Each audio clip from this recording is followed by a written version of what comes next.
Hey, can everyone hear me? Sarah, can you give me a thumbs up if you can hear us? All right, great. All right. Our team is working with Dan on a little bit of tech stuff, so bear with us a little bit, but I think we can get moving along with the meeting. So I will call us to order at 7:01 p.m. Officially. First up is commendations. I have a commendation that I will start with. I want to commend Samuel Brzezinski and his mom, Angela Groisman, and teachers Alicia Dolan and Jen Billings of MHS Gives Back for organizing the donation drive for Ukraine. I'm unsure of how much that was collected, but in my conversations with Angela, it was far exceeding what they had ever anticipated. And so I want to thank the Marblehead community for their generosity and support. Many Marblehead families are directly impacted by this war in Ukraine, and the show of support is really heartening. And in addition, Jack and Haley, I didn't get a chance to get their last names from Principal Bauer, but they also did a fundraiser for monetary donations for the Ukraine branch of the Red Cross at the high school or through the high school, and I'd like to recognize them as well. So thank you to all of those efforts. Any other commendations?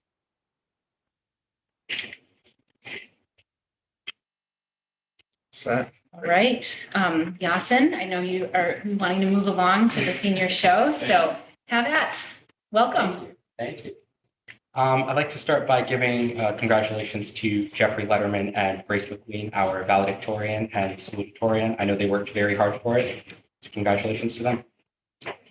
On February 18th, the chorus had a workshop with UMass Lowell. I was in attendance. It was super cool to see music at the college level and what that looked like. So great experience. And on March 2nd, 4 MHS students also participated in the All-State chorus. And that is a great achievement. So congrats to them. On March 3rd was 8th grade curriculum night at the high school. On March 7th and March 8th, two of our honor societies, the National High School Societies and Triumph, held fundraisers at Minos and Spitfire Tacos. On March 11th, the sophomore semi-formal happened at Endicott College. I talked to a bunch of sophomores. Everyone seemed really happy with the event, and it's great that they were able to have a dance just 1 year after COVID. It was a great night.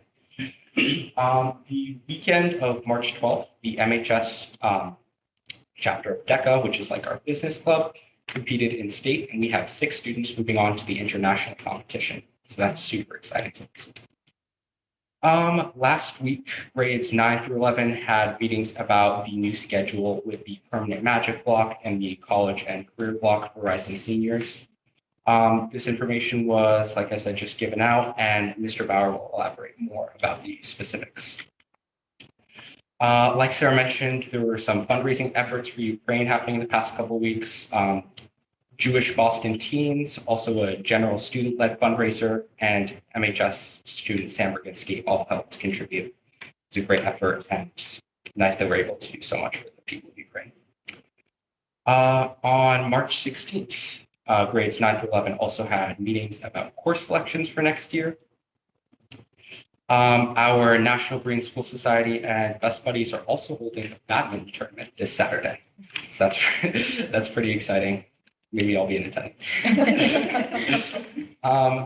And grade 10 will have MCAS next week on March 22nd and March 23rd, and delayed start for grades 9, 11, and 12.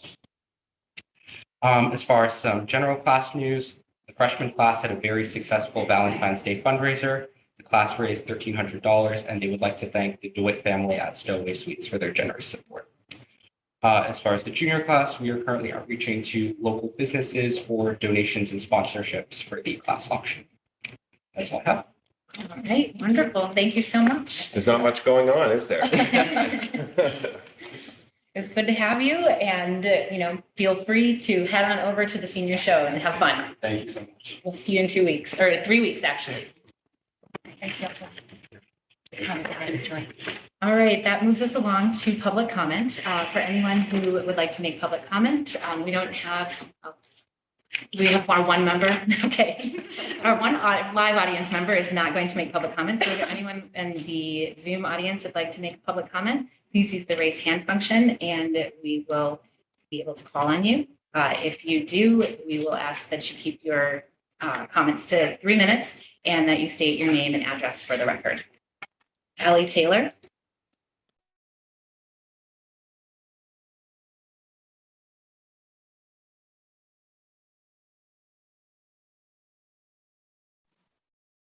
Hallie, I think you're unmuted, or I think you're muted. Sorry. Better? Much better. Thank you. Okay. Sorry, guys. Allie Taylor, 4 Orange Street. So thank you for the opportunity to comment. I would like to preface I might cry. That's me. I would like to preface what I'm about to say with the fact that there is no question that our teachers are asked to do an ungodly amount of work with an ungodly lack of resources. And I appreciate all that they do. During this time of uncertainty, it's even more insane. And as we now lack consistent elementary school leadership since the pandemic at the schools. Due to the previous year and a half of remote learning, as well as specialized needs, I know that there are students that need additional assistance to get them up to grade level. And I fully agree and support wholeheartedly that those services should be in place to cater to all of those needs. It's important to hear that from my voice. There is, however, the other side of the curve also, for which I feel extremely passionate. That is the side with students who are performing above their grade level, students who, against all pandemic odds, managed to thrive academically since March of 2020. I would attribute much of that to their amazing teachers. I want to share a personal experience on that, which sets the stage for what can be accomplished when you allow for that opportunity. To our first grade teacher last year, originally at Glover and now at Brown, Mrs. O'Flynn, there are no words to describe how phenomenal you were and how you continuously, even today, since you're at Brown with them again, serve as a trusted face for a very impressionable young child. My son and 2 other children, also performing above their grade level in his class last year, were on a daily basis provided different reading and different math materials. They were brought together as a breakout group, and rather than making them sit through math that they fully understood, they were allowed to work on advanced math strategies. Rather than sounding out words or reading a book with their larger class, they were provided chapter books for their just right reading. At times, Mrs. O'Flynn would sometimes even have to purchase them herself because there weren't enough copies of the same book, and she had to go to the middle school to get them. The opportunity she provided for these children was, in fact, the definition of exceptional. Mrs. O'Flynn not only raised the bar, but she emboldened these young boys to become leaders and mentors to their classmates. Now that we're back in person, the idea of providing students with the level materials that they need seems to not always be the case. I don't understand why the methods of past cannot be continued. Each room is large enough to hold separate groups, and at Brown, they have those tables and chairs outside that could be used for breakout rooms to congregate or work on additional materials. Constantly repeating that you're giving our children an exemplary education does not magically make it true.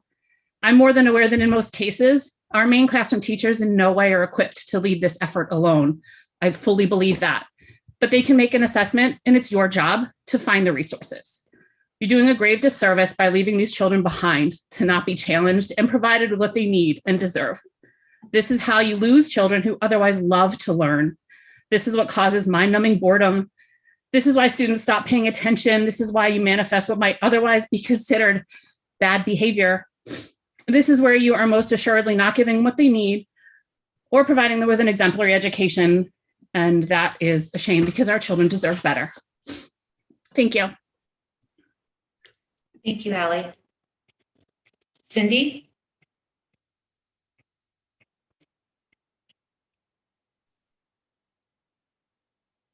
Sorry. Just trying to do my thing here.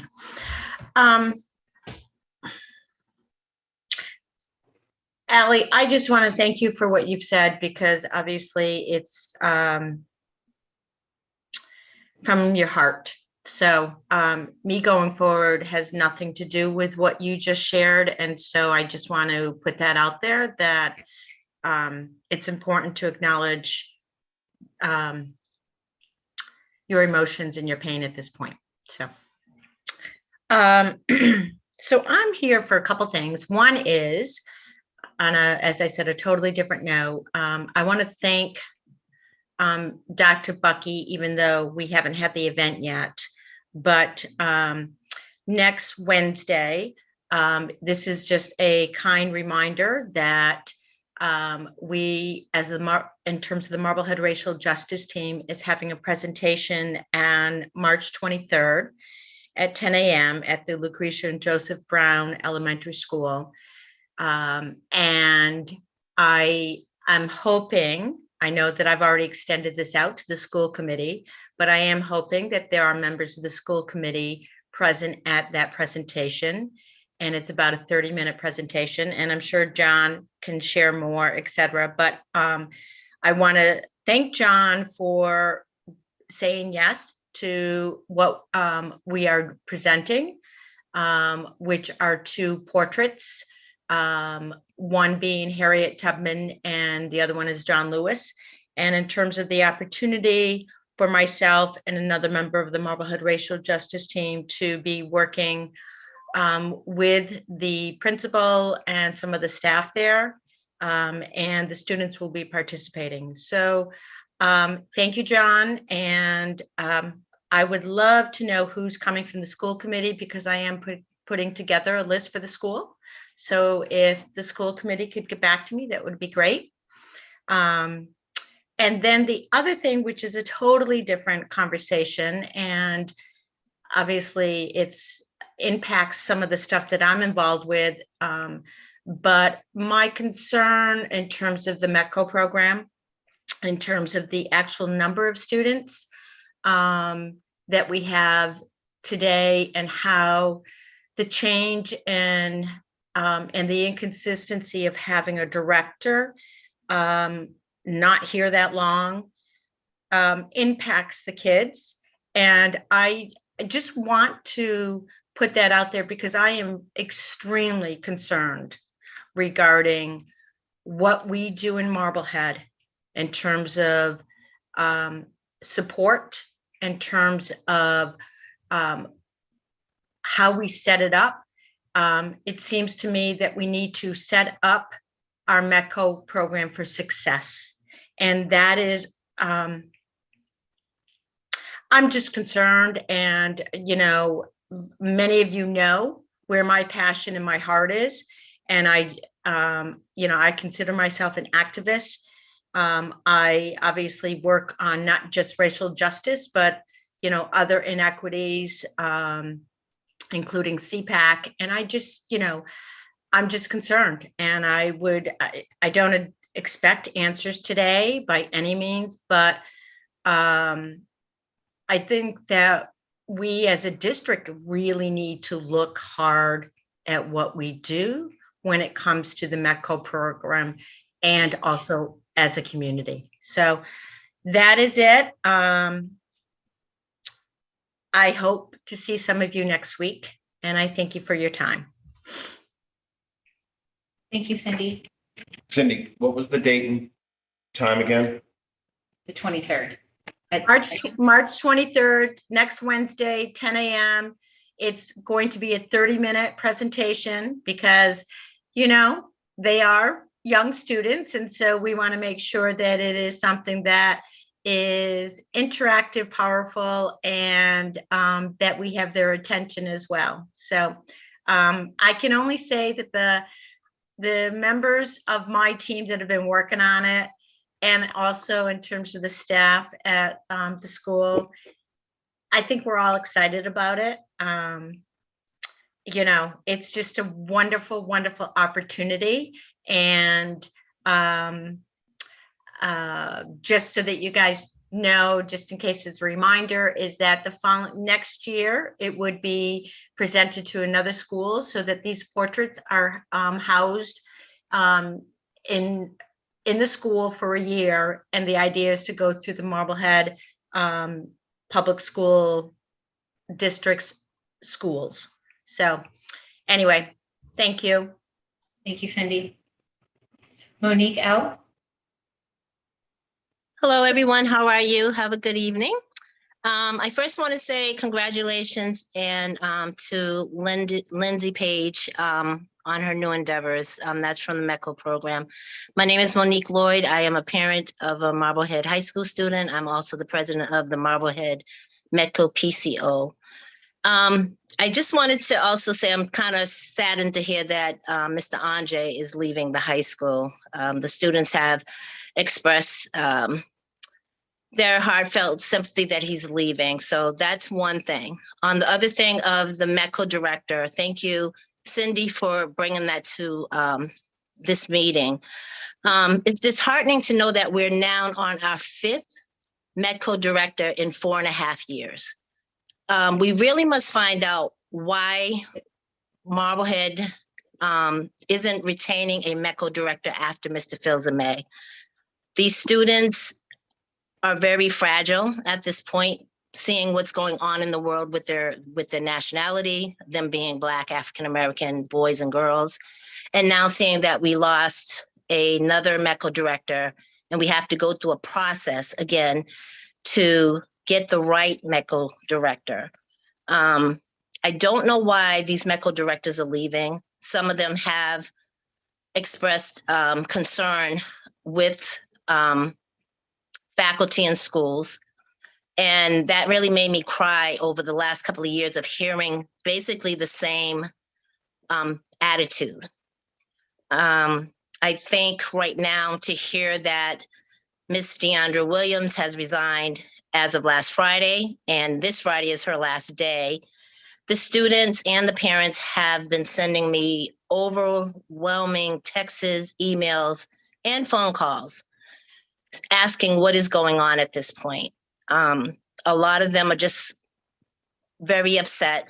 My son has even talked to me and he's even saying, why is this happening? Why can't we hold a METCO director? Why can't we have someone who we can relate to? And here we go again. That's basically what the census is across the board with the Marblehead, with the METCO parents. I'm hoping that John, Nan, I, and whoever else is going to sit on the next interview committee will get the right METCO director. But I pose to the school committee to keep this at the forefront of Marblehead and the forefront of you all's meetings about what is going on and why we can't retain a METCO director for more than a year or half a year. I believe that they need more than just one person up there doing that job. They need a part-time METCO director and a full-time METCO director. The paraprofessional, we've asked several times to have a meeting with them so that they could meet the parents. That has never came to fruition. And that's very sad, that things that parents are saying, they feel that they're not being heard. I know that there are 2 other parents from METCO on this call, and I hope that they speak up. Thank you for your time. I greatly appreciate it. Thank you, Monique. Kim Day. Hi, can you hear me? Yep. Kim Day, 18 Liberty Road. I was a little bit late, so I may have missed if you brought this up at the beginning of the meeting, but I just wanted to acknowledge and thank you guys for making these back on Zoom. And if you're wondering, the experience so far seems to be a good one in terms of being able to see and hear what's going on. But sorry, something in my throat. I just wanted to say thank you because public participation is really important. And I'm just hope that people continue to attend these and you continue to take public comment and do it in this forum. So thank you. Thank you, Kim. All right, I don't see any other hands raised. Thank you to everyone who has made public comment this evening. That will move us to the next section, consent action and agenda items. We had 4 sets of minutes. So can I have a motion to accept the minutes from 11/18/2021, 12/16/2021, 1/6/2022, and 1/20/2022? So moved. Megan moved. Emily second. Any additions or concerns with any of those? All right, roll call vote. Sarah Gold, yes. David Harris. Yes. Megan Taylor. Yes. Emily Barron. Yes. And Sarah Fox. Yes. All right, that passes 5-0. Lisa, thank you for your continued work. And I think, Emily, you've been busy with those as well. I will turn it over to Michelle. We have a statement of interest submission for the Massachusetts School Building Authority. Thank you. So the MSBA, or Mass School Building Authority, has just opened their window for statements of interests. We have been talking about this for a little bit now, not publicly during a school committee meeting, but within the administration. And since we are seeking funding or are in need of repair of the high school roof, in addition to the veterans school D-wing roof, we have decided to go forward with submitting a statement of interest at this time. The submission of a statement of interest is not necessarily an application or any guarantee for funding. Basically, we are just raising our hand to say, yes, we are interested in possibly being invited into an accelerated repair program, which could fund roughly 30 to 35, 36% of a project. The unfortunate part is it's not a very speedy process. So the due date to have a statement of interest is next Friday. They are due. Last evening, the Board of Selectmen did vote in favor of allowing the superintendent to submit such a statement to the MSBA. Currently, we are, like I mentioned, we're looking at the high school roof and the veterans middle school roof. The high school roof has an approximate price tag of $3.9 million.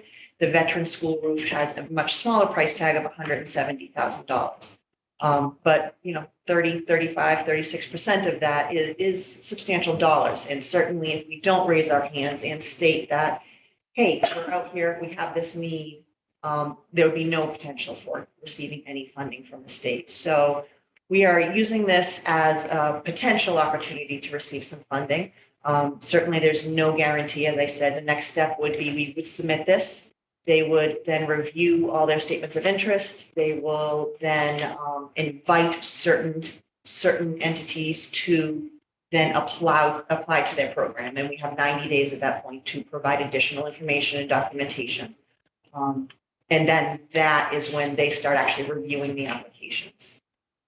So like, as I said, it's not a speedy process. This could take anywhere from 12 to 24 months, possibly even longer, to actually receive approval if we are to continue down this road. But we thought that it is not a bad idea to at least submit the interest, see where it goes from here.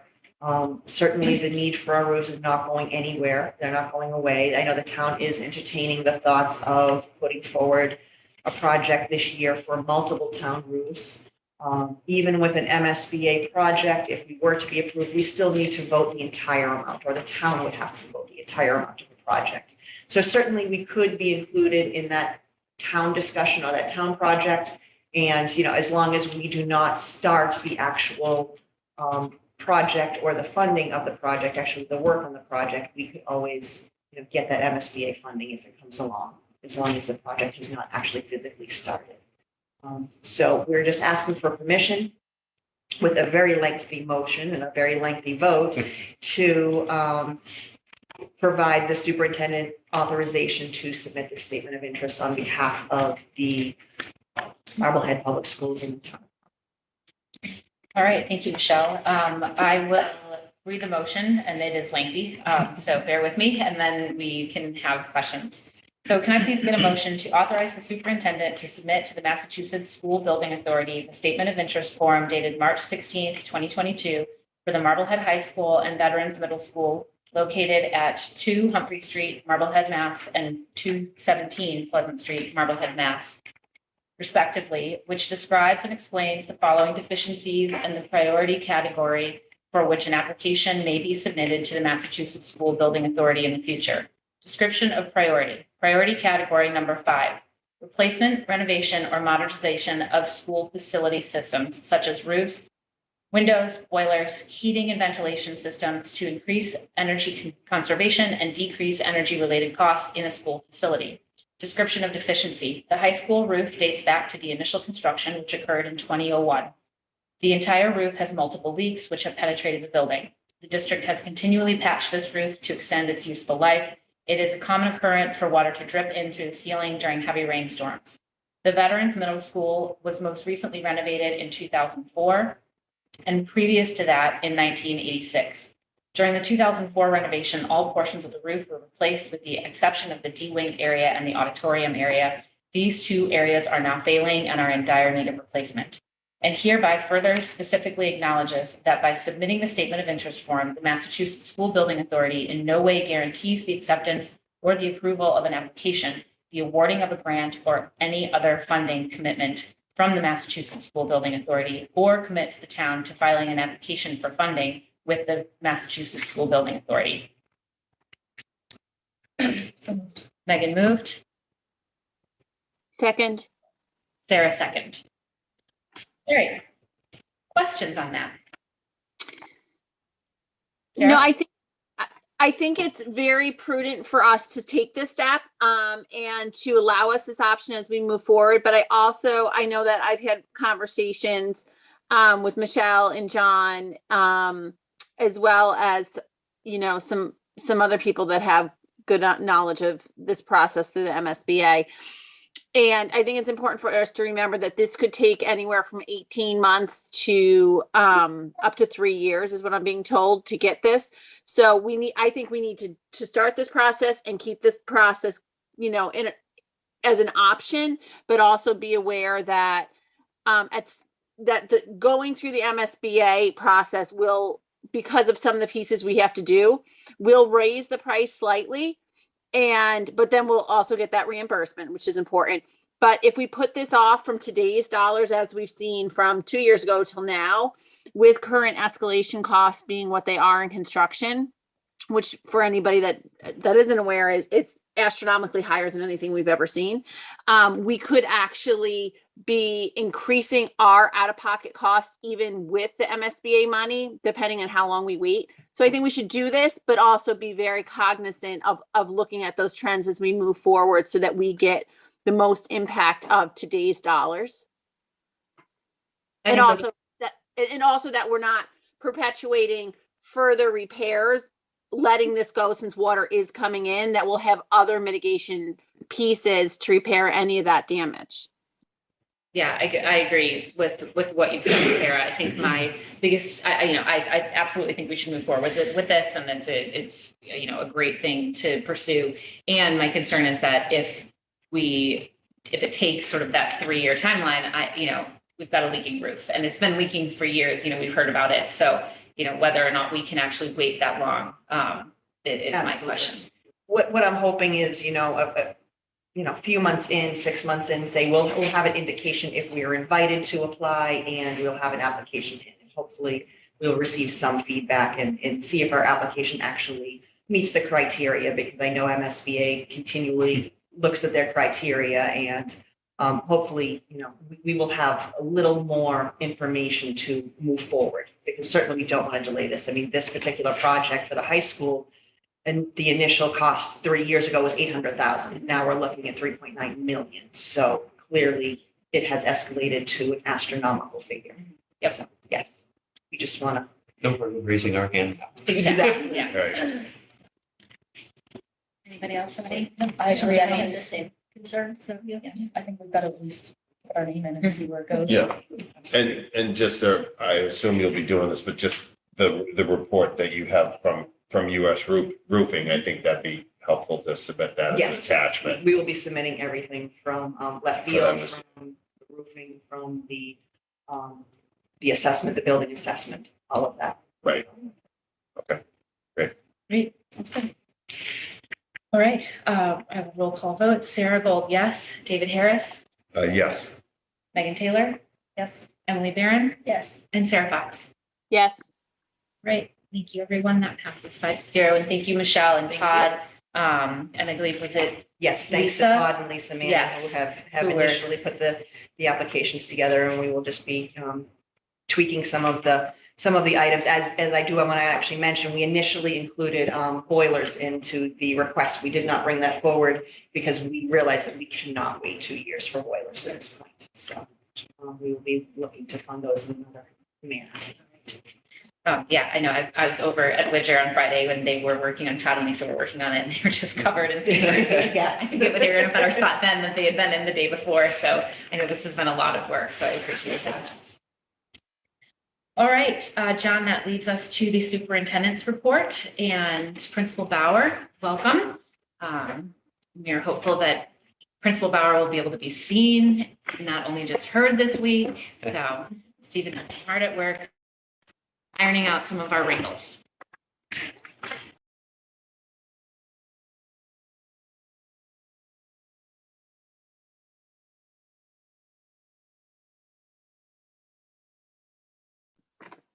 We no longer can hear you at all.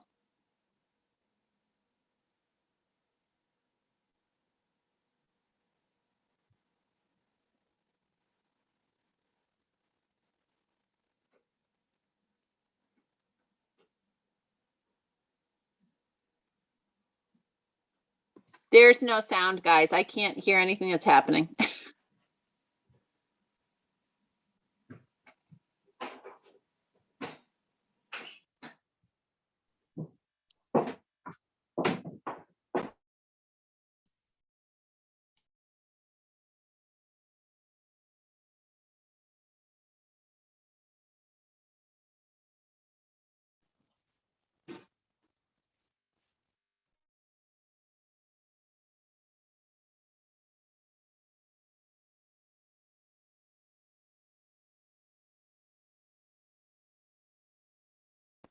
No sound. Ditto. I can't hear him. Oh, no. Still no No, sound. that was me. So it looks like he still can't be heard.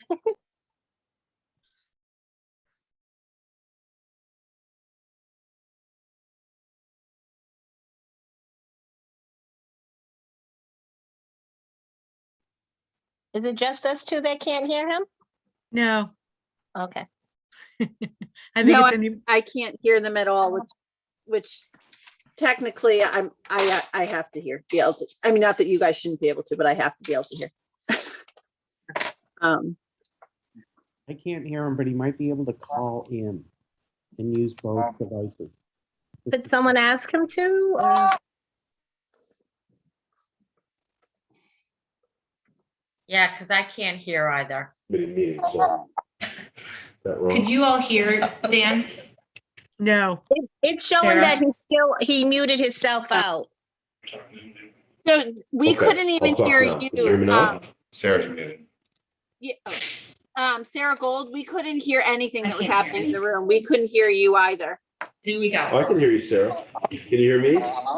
I can hear you through their microphone, which is great. Okay. We're good? Let's do it that way. Okay. And then Dan, you can still share your screen. All right, we'll take two.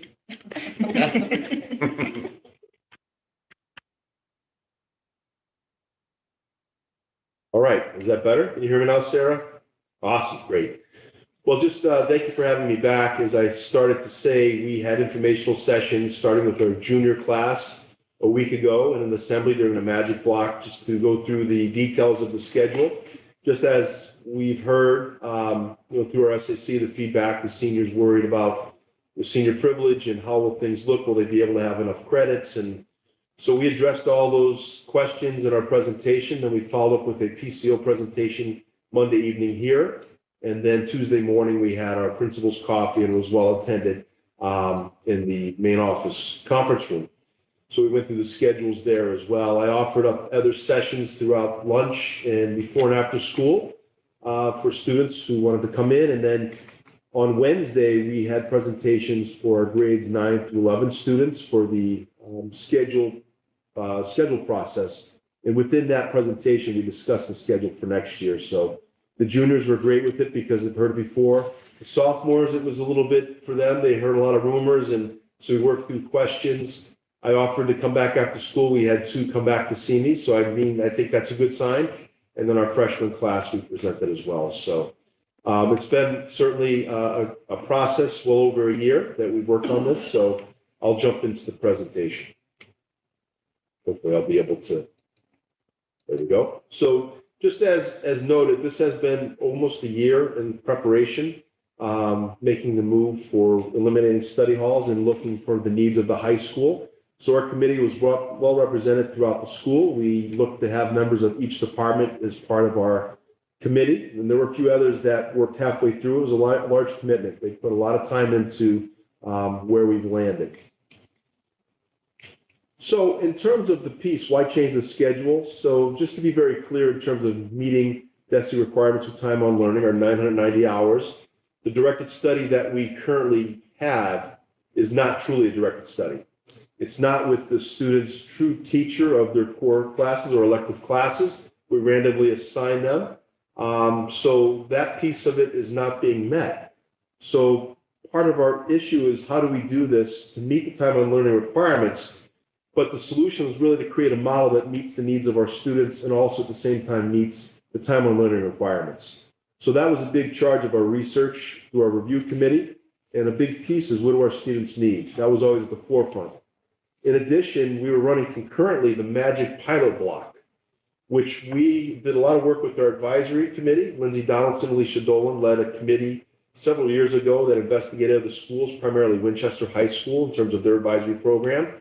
So it all kind of came together, to be honest with you.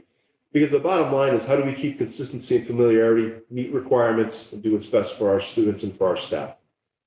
So we did some studies in the fall, and it was very clear in our studies with the students that they need the time. They're in study hall. They were using the time effectively, and this was also reflected and mirrored with our teachers.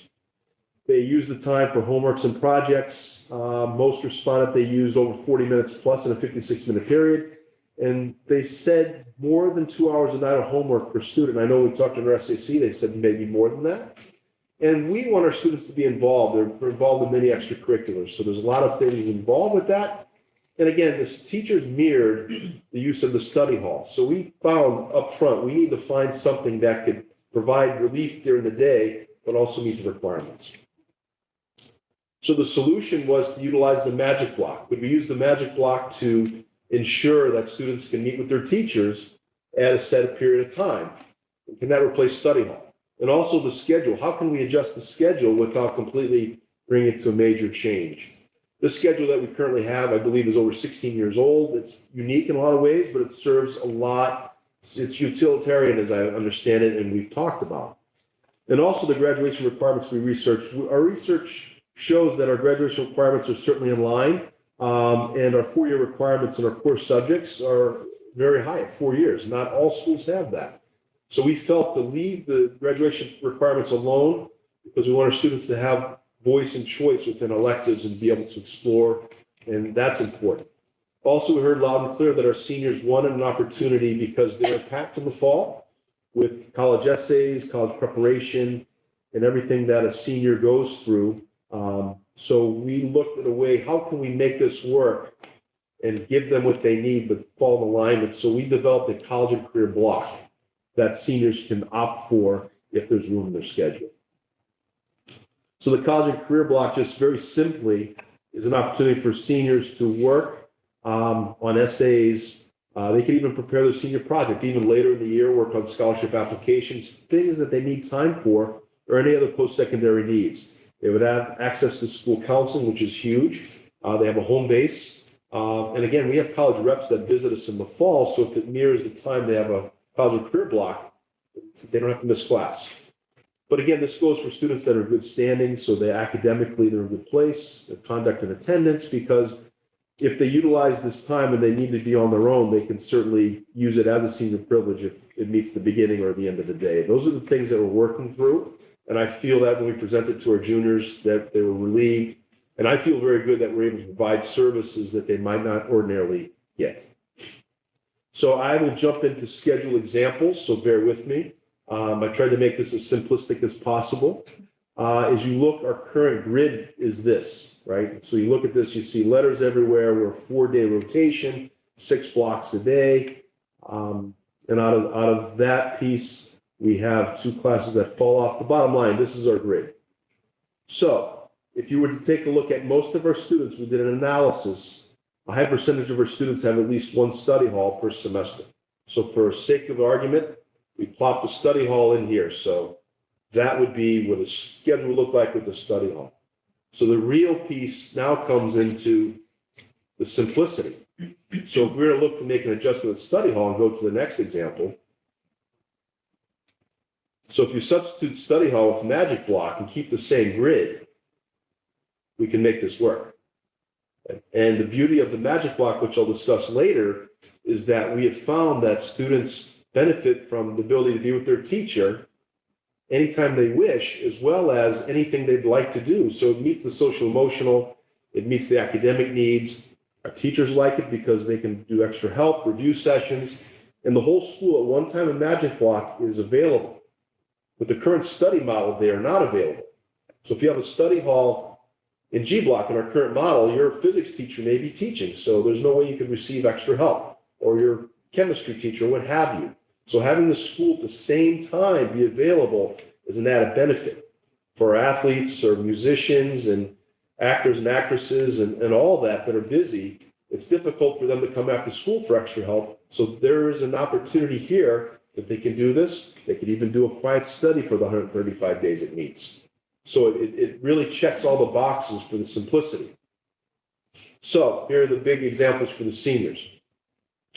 So as a requirement, they need their English, math, science, social studies. They have the P and health for the semester, an elective. And they also have a world language or another elective for the full year or semester-based. And then if you add in their college and career block, they can opt for, or if they choose to take an elective, a lot are doubling up if they have music, if they have art studio and very important classes, or doubling up in a foreign language, science or math. They can do this. And then the 8th would be the magic block. So it works. So here would be a traditional schedule for a senior. I just put in classes. I just took some samples. I went through Aspen. And in this example, a senior has 2 study halls, right? So we know that in the first study hall at the beginning, if they qualify for senior privilege, they could take it. Then they have 1 G block where they have to stay in the building. It's during the day. So now if I move forward to the new example, this possibly could happen, right? And this is an actual schedule where G block would be the consistent magic block. And if it worked on their schedule where the college and career block is last block, perfect. So the college and career block floats, just like a study hall would. So we have space available, whether it be the library, we have tall tops. And again, if they're in good standing, it's the beginning or end of day, we can utilize it as senior privilege too. So this is an example with the college and career in the middle of the day. That could happen too, but again, notice the G block is the magic block. And then when you analyze a high-performing student that may have 5 AP classes, advanced placement classes, it works as well. So with that being said, it matches all the needs of our students for seniors. Then I broke it down further. Excuse me 1 second. For our grades 9 through 11, a typical schedule would look the same, except they will have that 7th, that elective they will have, which is a year long or 2 semesters. They could double up. And the 8th class would be the magic block, which is really the same as this year. The majority of our students are at 35 credits, and that's what this is. So again, just being simplistic, this is a junior schedule right here. If they had a study hall, moving on to the next example, make the change magic block. It's the same schedule. It's the exact same schedule. Okay. And then if somebody has curriculum support that fits in, if they're a student with lots of AP classes, it works for case of a junior. Let's move to grade 10. I went through this, so at least each student can see this. I know I'm kind of being a little repetitive. You know, the 2 AP classes, the AP Euro they could take as a sophomore, which they can this year, and moving on to grade 9. So we feel that the pros of this schedule will be familiarity. It's a little change. It's the same schedule. So the structure is there. Students are used to it. Coming out of COVID, I think it's important. We know the ins and outs of the schedule. The magic block, I think, is key because that allows students to have access to their teachers same time during that G block 3 out of the 4 days, just like the study hall would be. So senior project, that was a question. There's no change. Also, we have a growing after dark program. We have 17 that have applied, which students can leave at 11 o'clock to go to Essex Tech for vocational training. So this schedule, by keeping it the same, allows that. Down the road, if we have internship opportunities, that allows for that too. And we also have some traveling teachers, so the alignment would stay consistent where it is now with vets in terms of our music teachers. So those are pluses our committee landed on. And I think the magic block advantages are very clear, the SEL. The students get a break, right? The student support is available. Now student support can actually run groups, whatever support group. It's hard now throughout the day. It's a break in the day. The adult connection is huge. At some point, I know that Gina Hart will present our YRBS, our Youth Risk Behavior Survey, and it very strongly shows that our connection when that survey was administered was 64%. The students felt they had an adult connection. I think that's too low. But that was administered, I believe, in October. If we administer it now, I bet it would be higher with the Magic Block. And the Magic Block allows that. It allows student choice, and it's a consistent time out of the schedule where, again, teachers are available at the same time. There's extra help available. And I think that will help our students that are very, very packed with what they do extracurricular-wise. And our teachers like the Magic Block, and our student survey, we're developing one as well. And just some items that are happening now.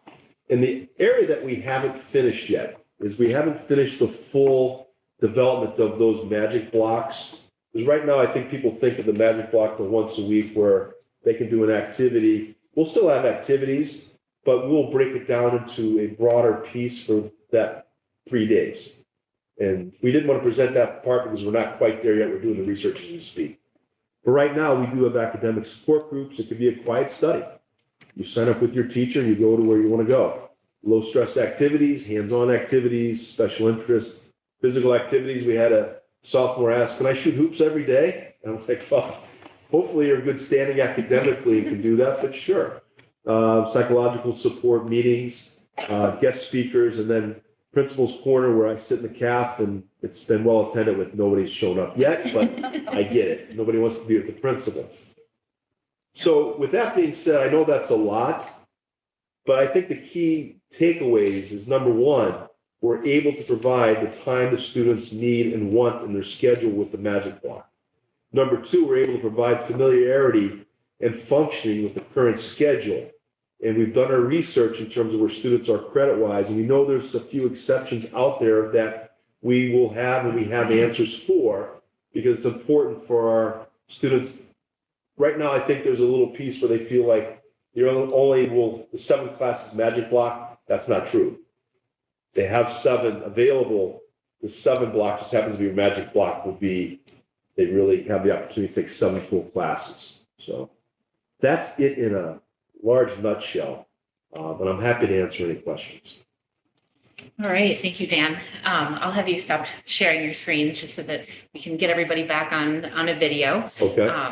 But I appreciate it, and I also appreciate all the work that's gone into this. And when there was some pretty negative feedback a couple weeks ago, you and Christine and Michelle really taking it and figuring out how to message it correctly so that all this good work was able to be demonstrated and moved forward.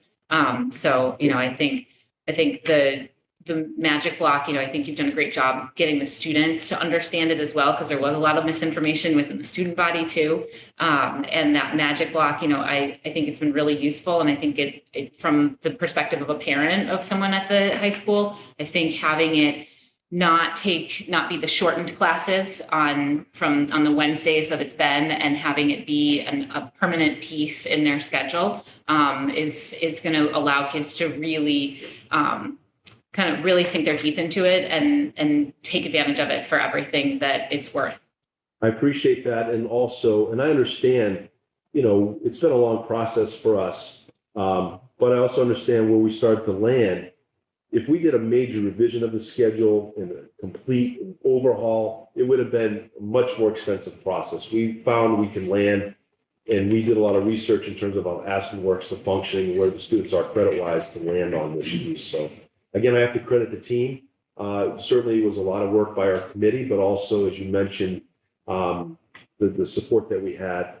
And again, just like anything that's new, it's just getting that piece and seeing it, working through. When I've had discussions, people, okay, well, that makes sense. So I think once they go through, and also our students will meet with every student will meet with their guidance counselor, school counselor, before they actually finish the scheduling. So we'll be able to sit down, and I think as we get through more and more of this, there'll be a better understanding. I think one of the pieces for me too, again, with my parent hat on, is that it removes the piece where kids can have 2 studies one semester and then no studies in the next semester, because that's a huge difference. And like you said, with all of the research that you've done, that they use these studies. And so to go from 2 to 0 is a major shift in sort of how they have to organize themselves and figure out how they're, doing their extracurriculars and then all of the homework with the additional classes and no time in school. So I like the fact that this targets that piece too. It should definitely help our electives, because what we wound up doing, and Christine in our school counseling department, they had to bring some relief for those that had not a study in that second semester. So when you start moving it around, we build the schedule based off our student interest.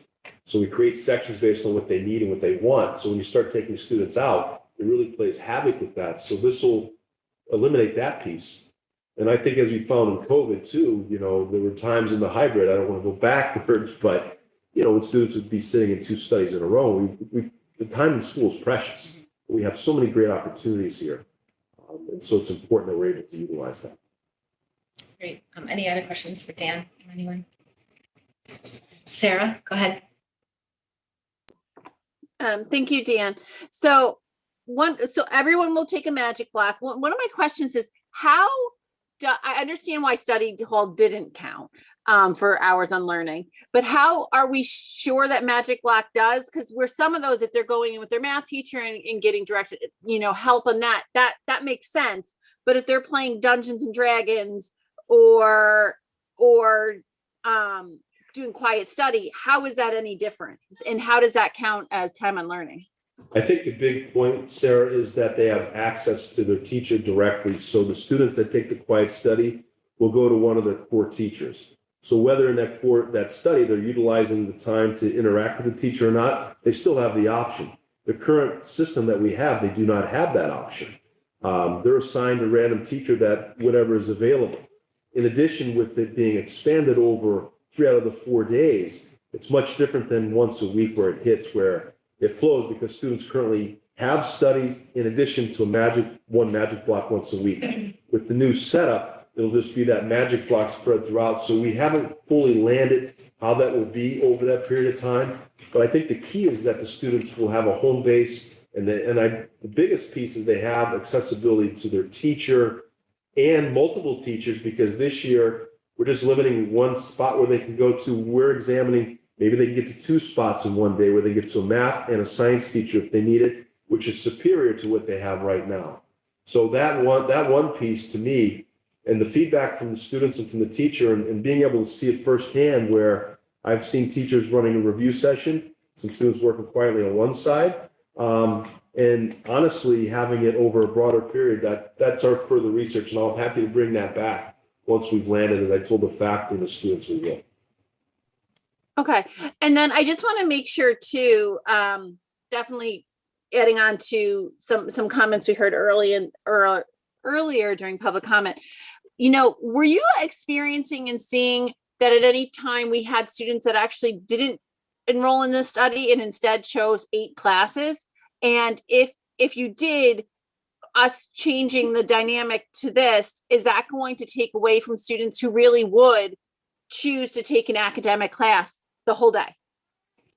So we found, when we looked through, we broke it down by each class and breaking down in credits. It's not a very big percentage that have been at the 40. It's primarily at 35 is where a lot were, particularly younger. And right now our threshold, our current program of studies lists 30, which is 6 classes. So we have some ways that we can make it work. So we haven't used it much with COVID and such, but we have been able to utilize an independent study to work through wellness if necessary, to provide a full block of an elective class if we get into those scenarios. So we're looking at how that works. So we believe that we can make it work. And I think that's the biggest piece, is having that ability to do that and make it work, because I don't want a student not to have to make a choice where, do I take this extra elective or band? I want them to be able to do both if they can. But even with the current schedule we had, not everything was 100% for all students. There was some give and take as well. And we have some solutions to make that work.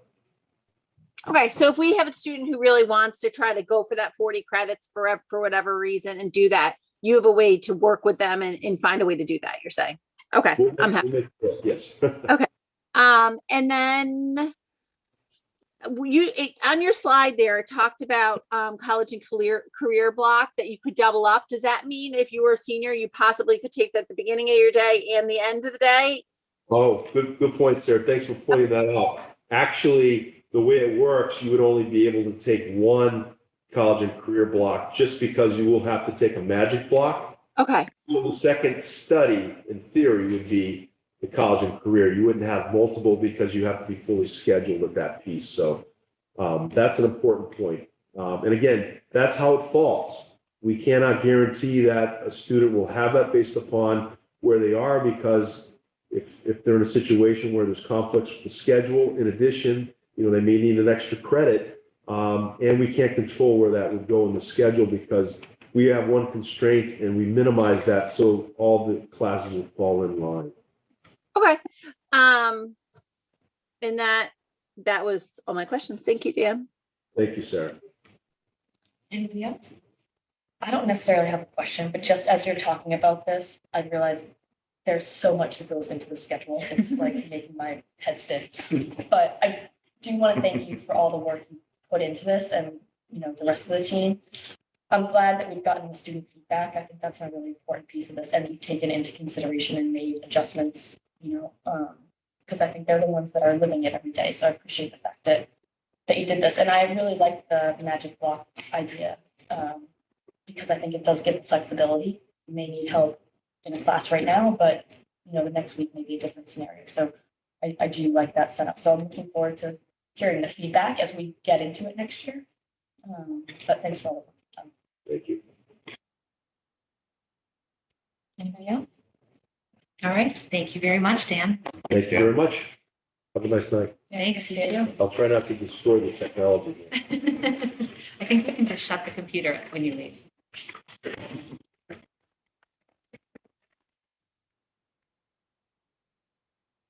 All right, John, that leads us to district updates. So in the shared drive for the committee, there were 6 things for superintendent updates. Most important is the Glover School principal announcement. We have extended contract offer to Hope Duran, and she has committed and signed her contract. And so Hope is coming from the Georgetown Public Schools. She's currently the assistant principal at the Pembroke Middle or Elementary School. She's been there since 2014 as an assistant principal. She was an interim principal with the Wilmington schools at the North Intermediate School. She is also, she was an assistant principal in Wilmington and also a 6th grade science teacher. She has a Bachelor in Education from Framingham State, Master's in Special Education, and a Certificate of Advanced Graduate Study in School Administration from American International. She was very well received in her parent forum, in her faculty forum, and we're excited that she'll be joining Wilmington Public Schools as the principal of Glover Elementary School next year. Great news. Which takes us into the Brown principal search. Also in the shared was the document that outlines a very similar process for the Brown Elementary School principal. The search committee will be certainly myself as the superintendent, Nan as the assistant superintendent for teaching and learning, Matt Fox will be the building level administrator.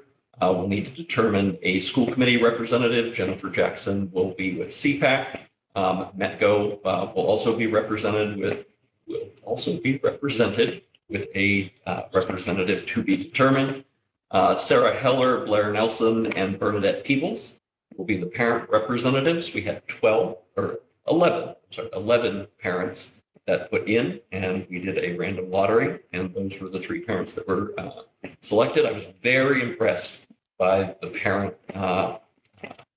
applications for the extent to which they expressed interest in serving on this group. And then MEA conducted an election for faculty reps, and that's Megan Brewitt, Allison Eaton, and Kara Elmer. And there's a tentative outline for the process with our first meeting being March 22nd. Great. And then you all, I think later in the meeting, we'll have a Yes. discussion on the Yes, school because there's committee a representative. couple of search committees that we'll need to designate people for. So we will tackle that later. And then just instructional walkthroughs continue to be very beneficial, particularly now that we have gone to mask optional to see how that has played out. The middle school today and village school return to normal cafeteria operations, I think much to the delight of Mandy at the village school, and giving students the opportunity to go back to normal cafeterias.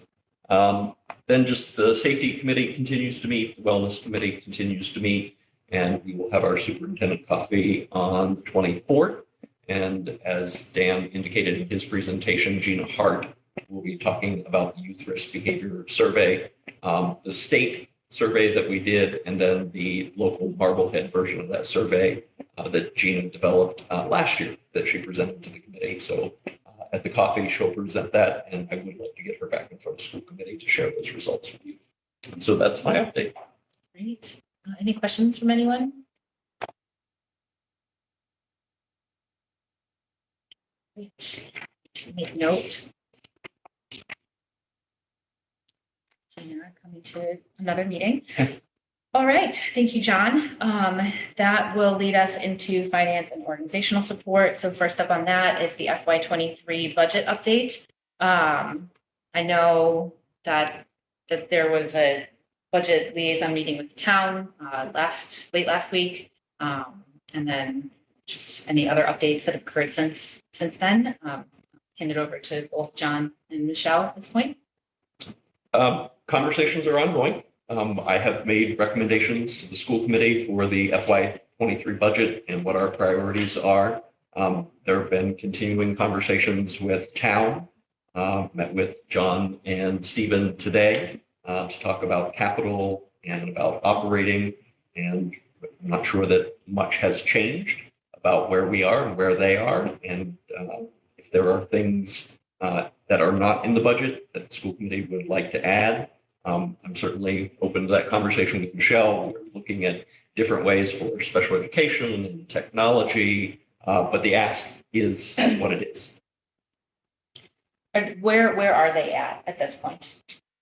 I do not believe they're in a position to go for a town override. And so if our ask, I don't believe they're in a position to fund the ask that we currently have. And so we need to make a decision about what we're going to do moving forward. Michelle, in your meeting today, was the appropriation agreed upon? So, typically what it is from the town's level funds. Is that We're still working on that. They just need a better understanding of how we arrived at our number. And they did ask if there are other contractual obligations within our budget lines. For example, one thing that we can speak to them about is the contractual obligations right now is strictly the steps in COLA for the existing staff that, or the positions that we had, in our purview as of November.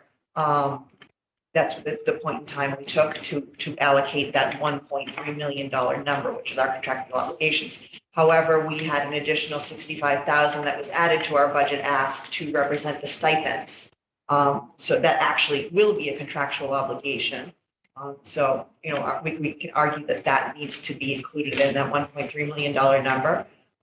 We haven't got to that nitty gritty level of detail, but I think that's minor in the grand scheme of things when we're looking at such a large budget ask. It's really dependent on, are we going forward with an override request or not? Is that something that's going to be up, that 65,000, is that going to be ironed out prior to us presenting income? It should be, yes. Yeah, Steve and I are going to work on that early next week, determining that exact agreed upon figure, but I expect it will be pretty close to where we are. And I think it's consistent with what we've been saying all along. Also, Michelle, is that, we've identified the ask and now we present that to the town and for them to give us feedback on how it's going to be funded. So I am a little concerned at this stage that we haven't reached agreement on contractual obligations, but I'm confident that, John's getting settled in his position, that being John McGinn, and Steve's working with you, and it's just a matter of making sure they have those numbers. But we've been talking about the funding of the special ed. So, just to frame it in a way, if special ed moved over to the reserve fund, our override ask would be less, because the way I heard it at our last meeting was that there are monies right now to fund the 250,000, which has been the historical number for special ed. But we need to wait to hear from the town what other monies are still available from free cash and existing funds if we move that money out of our ask into a reserve fund. Is that the right way of positioning that? Yes, I mean, certainly there are limited funds on the town side. I think the out-of-district tuition number is understood on both sides. We have a pretty good, clear understanding. What we have talked about today earlier was putting a portion of that into reserve and funding a portion of that within the operating budget, because clearly we do not have a contingency of $800,000 built into the operating budget. A lot of those are factual known placements that have already been committed for next year. With that being said, if we went into our operating budget and we began our year with $800,000 not in our operating budget, a couple of days into the fiscal year, I will be asking to tap into that reserve fund, which really is not the way. Great fiscal management of the funds. You're not budgeting something that is an actual cost. Right. So we're trying to work on coming up with an allocation that will allow us to put a little bit more into the reserve or a certain figure into that reserve in addition to the 250,000 that we normally put, and maybe a little bit less into our operating budget, with the understanding that, yes, we will be using that for special education purposes and not using it to supplement our operating budget in other areas of need. And I certainly understand that concern on the town side. It's a concern in any town. So it's not unique to Marblehead. And we want to be able to give that commitment that, if our budget is raised by the 800,000 for special education services, that is what we commit to use those funds on. So we're in discussions about that. And I think that's not a contentious discussion whatsoever. We're pretty much in agreement. Right, and I appreciate that too, but also it's good that it's not contentious, but it gets us to a level of down the road when we are with FinCom or at our budget hearing, if we're going forward with an override, it will change that number. Absolutely. Right. Absolutely, yes. Okay. So I guess I'm a little confused and frustrated at this point as to why we've had our stuff together. Our books have been out since December. And why do we not have a number from the town at this point? Is there any thinking around that? Not really. They are just behind in the process with the departure of the town administrator. It certainly sent their budget process for a loop. Certainly an unexpected, prolonging of the process. Just this week, they had asked for documentation based on the contractual obligations. So we shared that on Monday. We met about it to discuss briefly today, and then Steve and I were not able to understand exactly what each other was trying to discuss today. So we're going to spend a little more time diving into it just one-on-one early next week. So I guess my frustration increases around that, around not with you. No, certainly we've known what our budget ask is for quite a while now. And the town has already voted all of the other town budgets, and we presented ours first, and we're the largest, and we employ the most people, and so I guess there's a huge disconnect for me right now why we still are without a number from the other side that we've been saying for months and months, saying like, hey, here's what we're coming to the table, here's what we're asking for, here's what we are going to need, and it's like, well, and so I'm aggravated. I certainly understand that. I think it's a matter of what comes first, the chicken or the egg. And really, they're looking for guidance from us. Are you going forward with the override or not? Because certainly they cannot afford our ask if we're going forward with the override, and they're not prepared at this point to move forward. From my understanding, I certainly don't want to speak for the town. Yeah. But they're not in a place where they have their house in as good of order as we do at this point. You know, as you said, we've had our budget documents in place since before the holidays.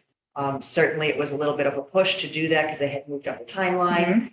We were able to comply with that. It made my budget season a little bit earlier, but a little bit easier in the end. But now we are months into it, still don't have an answer.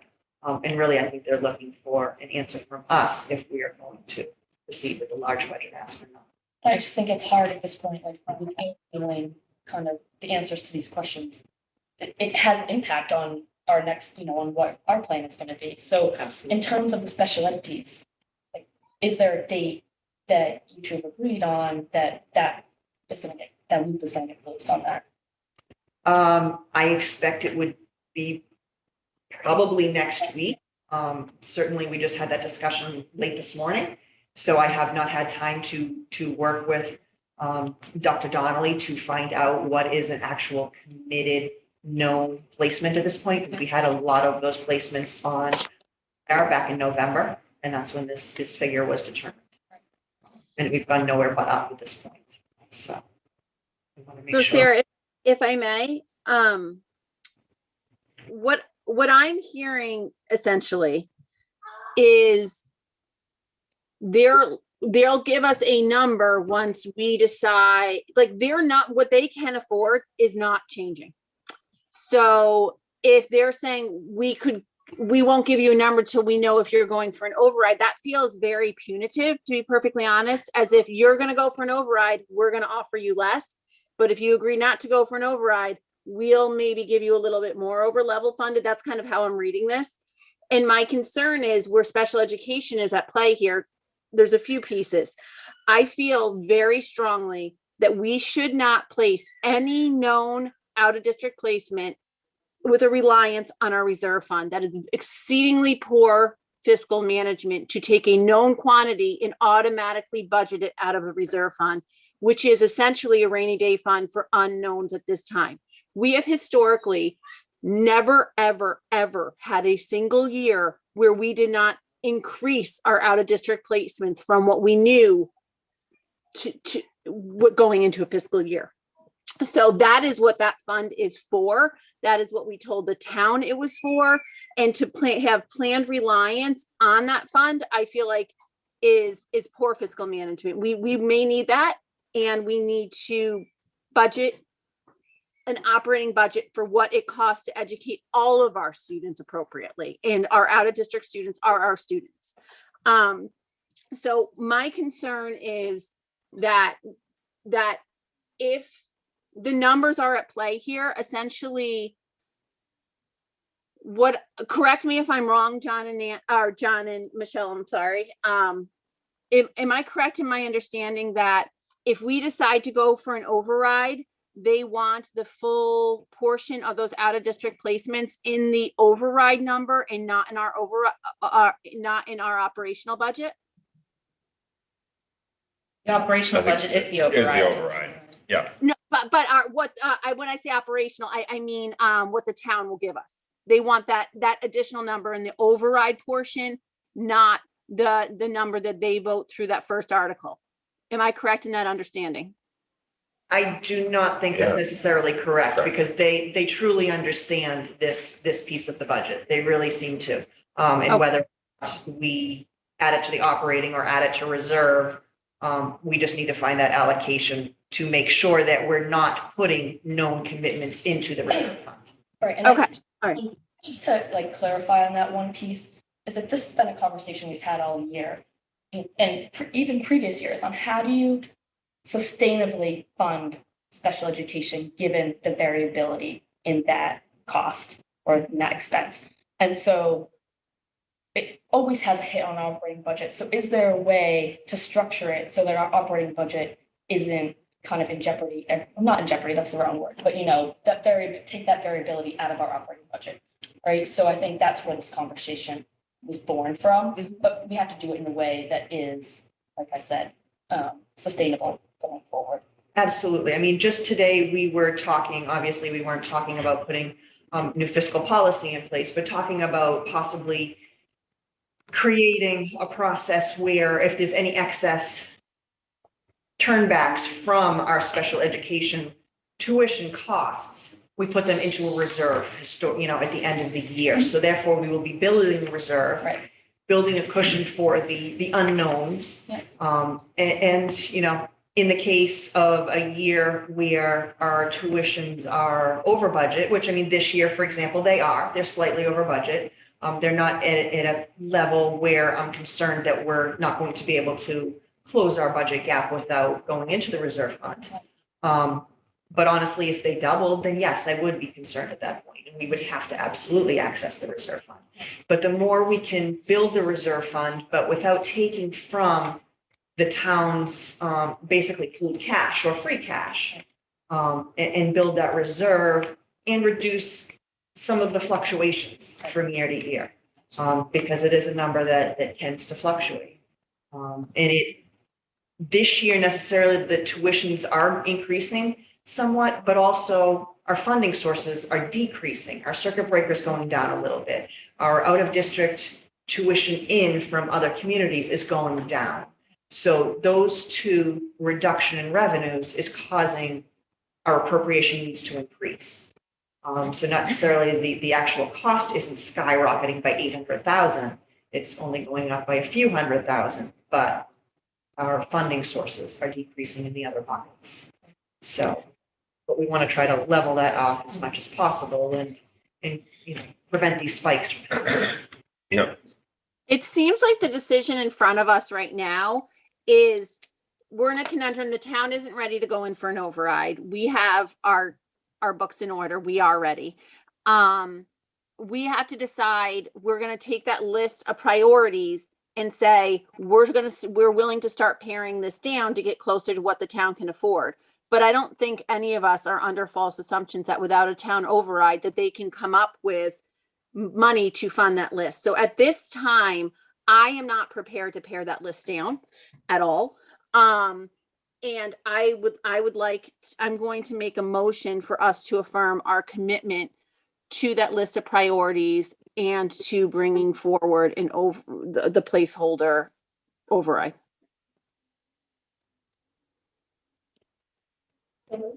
And just second. But just need a second. Oh, second.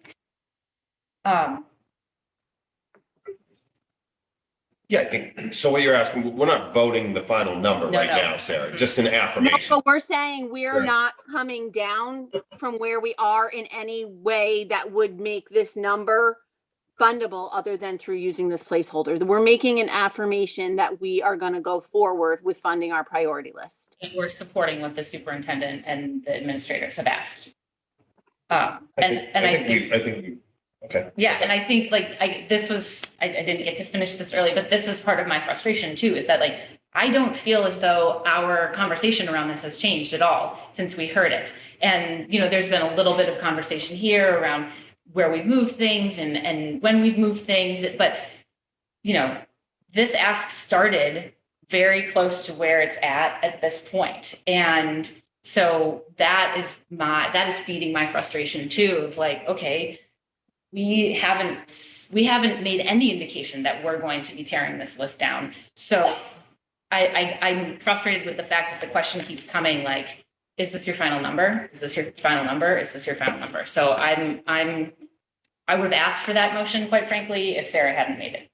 So. And if anything, Sarah, I would say as we go through this process and we've now committed to this, we may say we're doing this. Are there other things that are appropriate at this time to put in there? So this needle may move, but it's not moving drastically down. Well, right. And what I'm frustrated about is what we're talking about here. And I don't think, Sarah, I think there's just some uncertainty where they need to decide what their revenue estimates are going to be, for instance, for excise tax, or they're trying to, and I think John McGinn is just trying to work with Steve and review everything based on his experiences. So I certainly get that. I mean, we all went through having an interim superintendent and having to ramp up. And even while John spent 17 years in this town, we all have a lot of respect for John. And, so John's first work, if you will, was to get the selectmen's budgets taken care of. And now, and he's also been juggling, working with Steve and what our ask is. So I think, but it is frustrating for me because let's say, we have the ask in front of us and the tracking sheet. The other piece is are the smart screens, moving those over to the lease article. So, there's a lease article, I had it pulled up, article, let's get to it real quickly, just as another example of clarification. So, purchase of equipment, Article 10, to see if the town will vote pursuant to GL 4421C to authorize the board to enter into lease purchase agreements for the lease and purchase of vehicles and certain capital for a period of time, not in excess of the useful life. So we could take a certain portion of the smart boards and move it to that article. And this board needs to make that decision if we want to do that. But I'll go back to what I just said 15 minutes ago and what you've been saying all along. We want the recommendation from the town. The town should be saying to us, look, you can pull the smart boards. They have a useful life of 10 years.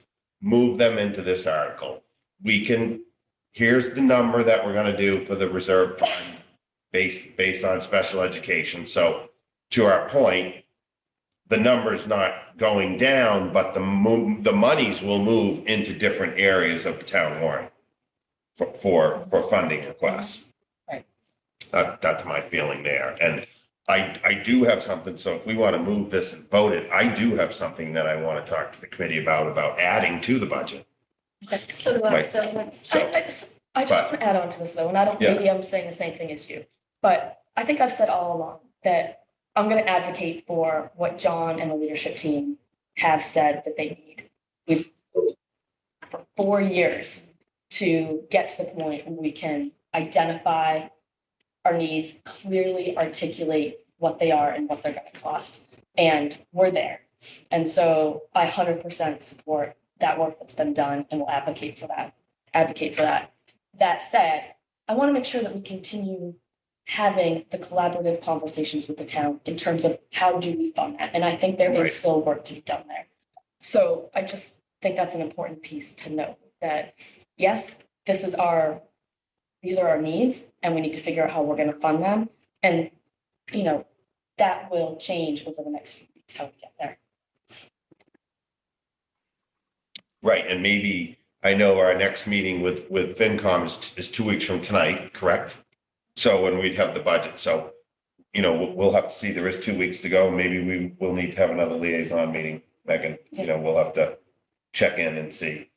We might have to touch base before that FinCom meeting. So we'll continue to do that. And Megan and I agree. And I mean, I think we've both taken some heat before for some of the statements that we've made about really wanting this to be a collaborative effort from the school committee with the town. And this year, I am feeling the need to say that that's a two-way street. I don't disagree. Yeah, no, I know you don't. I know you completely agree with me. And I will just leave it at that it's a two-way street. So I was going to say the same thing. We can be collaborative, but they have to be collaborative back. And that's not the message that I think we're receiving. Or it feels as if, and so if I mean, feelings can be incorrect, but it feels as though that's right. I would like to hear that the town's not ready for an override. Right. Publicly. And we have not heard that publicly. So, I mean, together we're, make this benefit for everybody. Right. We could help them in their need for something later if they wanted to work with us. And I think that's an important thing for them to realize that we need this, they need this. We can all come together and do it, one to help the other, the way we do it. So I just putting that out there. Completely agreed. And I think that's another message that needs to be. Yeah, I think, I've said many times that the schools are, in my opinion, maybe other than the coastline, the biggest asset to Marblehead. And it's the reason, it's one of the huge reasons that people move here. And so it's important that we work as a town to make sure that everything within the schools is running and functioning and at the level that people expect it to be in the town. And I know we've said this before, but I think it's important for anybody new that's, listening. Level funded is not the same thing as level services. And for years, level funding with contractual obligations does not give us level services. And what we need is level services for all students. All right, so we've got a motion. I think we've talked about it. I will call a roll call vote. Sarah Gold, yes. David Harris. Yes. Megan Taylor. Yes. Emily Barron. Yes. Sarah Fox. Yes. All right, so that motion passes 5-0. All right, David, I will kick it back to you because you mentioned that you have something that you want to talk about adding. Right. So many of you who've served over the years know that I haven't been a big fan of user fees that we charge, whether it is for athletics, performing arts, clubs, meetings. But we did. Yes. Exactly. Thanks. And I think most people understand it's part of the entire student experience, whether you play lacrosse or whether you're in the performing arts or, whether you're in one of the clubs that meets weekly or a bi-weekly club. It's part of the whole student experience that comes from winning, losing, how to be part of a team, diversity. I mean, someone has an opportunity to be on a chess club, and still play athletics, provides all these other opportunities that I think each of us probably experienced when we were in school. And there's a cost related to those, but I don't think it should be borne by the individuals. I mean, think about the student that's in the band. The parents are already renting the instrument, or there's costs related to being in band, or maybe private lessons to play music, or students that are in athletics, they're already paying for the cleats, the field hockey stick, the lacrosse stick, the undergarments, the additional clothing that comes along with it. And then we say, okay, pay another $447 to play sports. Well, then I think also, I've said this before, there's an inequity. You can play 3 sports and pay $447. You play 1 sport, you pay $447. Then there's the family cap, which I have always disagreed with. I think it's a gross inequity because if you have 1 child like myself, I pay $447. People who had 2 kids in the program, it gets capped at $600 or $622. They didn't have to pay $800, but okay, fine. That's just the way it's been. So I think that sort of is out of whack. And so that's not to say, we benchmark these numbers and this memo, I'm sorry that it's not in the box, but when we voted on it in the summer and Michelle got with Greg and we voted to sort of recommend the 2.5% increase to our user fees, and we all agreed that if we're going to have them, we do need to increase them on a regular basis so we don't fall way behind and be able to pay for the costs of referees and officials and various other means. So my offer for consideration is tonight, since we've gone 17 years without an override, and we have had no other way to fund extracurricular activities, and is that we have a discussion and see how the committee feels about adding this to the budget.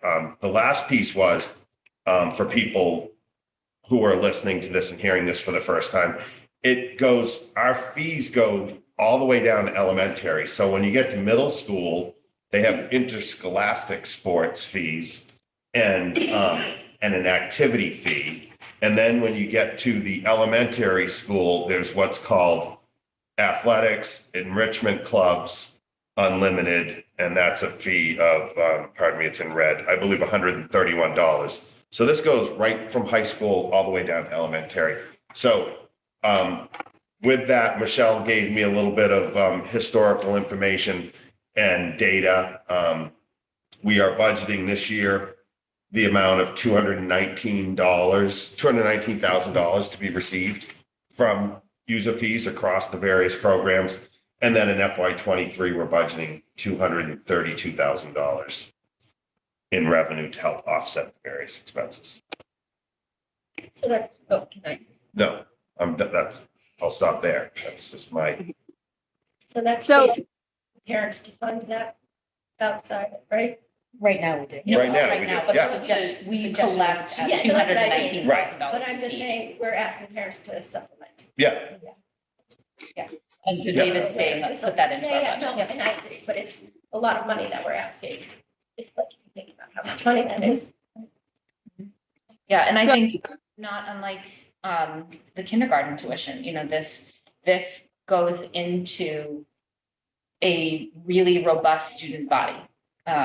And it's what we know kids need in order to be successful as they move through their school system. Right. And so that I think this makes a lot of sense. right. And I know that this You know, is- and there's one last thing I want to say, but I know it's one of those things that also, there's always been, if I think there's a needs-based benchmark that if, help me, what's it called? What's it, the lunch? Yeah, I can Right. see. The The reduced free and reduced lunch. Free and program reduced lunch is sort of the those same criteria. threshold and criteria that we use.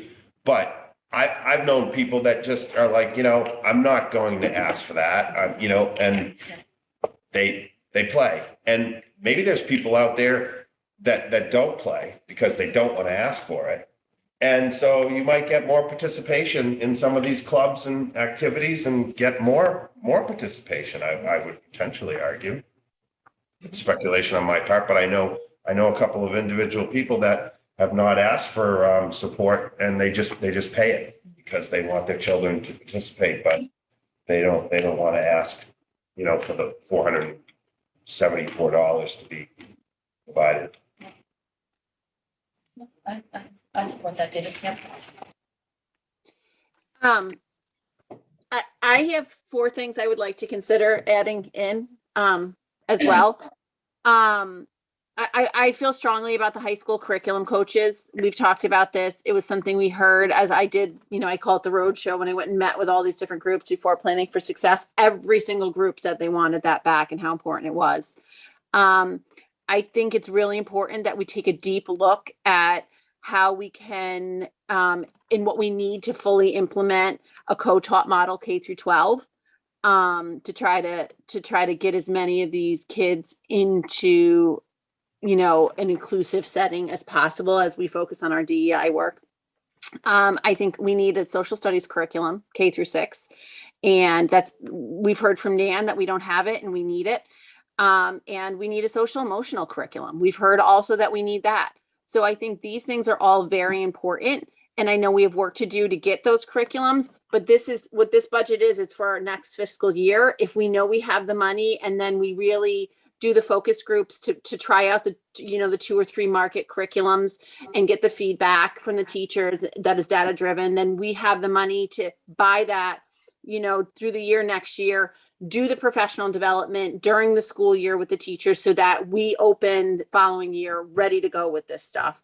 And I think, a big piece of educating our community on a lot of the DEI stuff is embedded with teaching them, the social studies curriculum young, what has happened in our world, how we've gotten to the places we are, what groups have historically, gone through World War II. I mean, the fact that the kids don't really learn about that till later on. And I just think it's really, really important, those 4 academically driven areas for us to look at funding. I feel very, very strongly, I would like to see them embedded in this budget.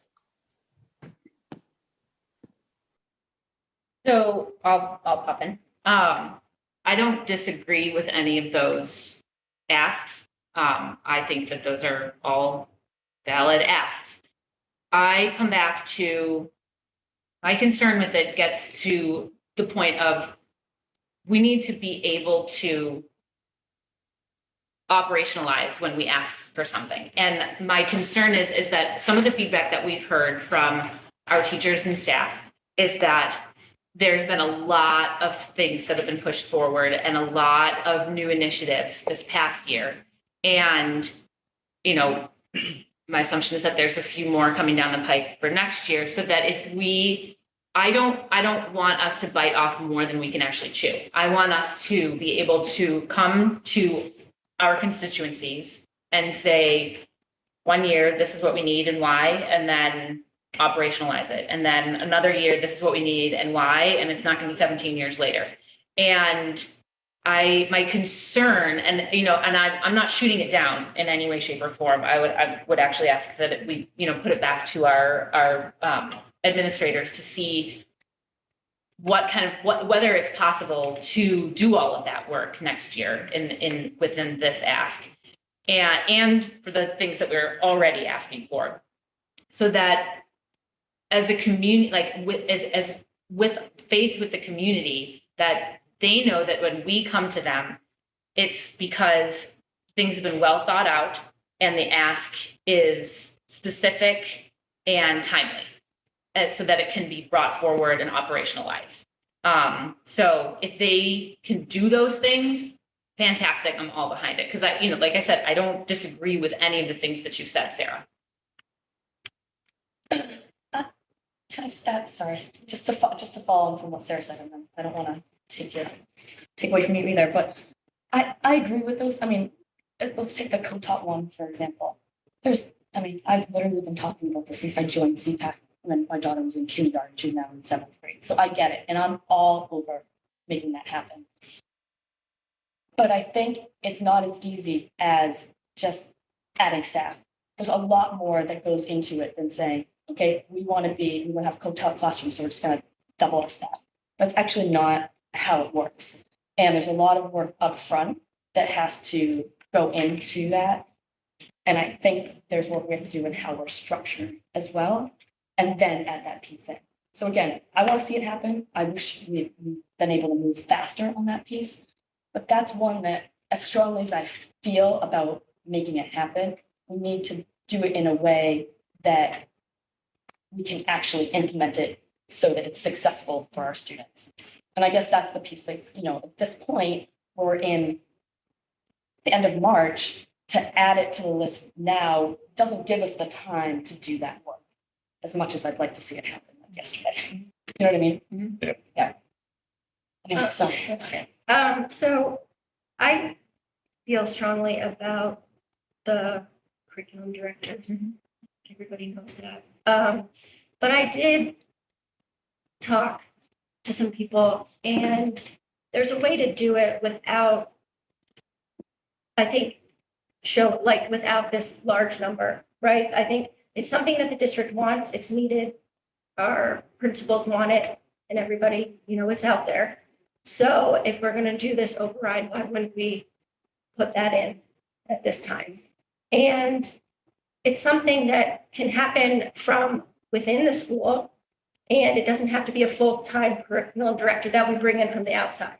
It can be someone who's here, who's already teaching, they can still teach and then do the director role as well. So the cost is different, as long as it doesn't take away from the cost of anything else, but you're going to need some extra funds to make sure everything is so that they can take on that new role.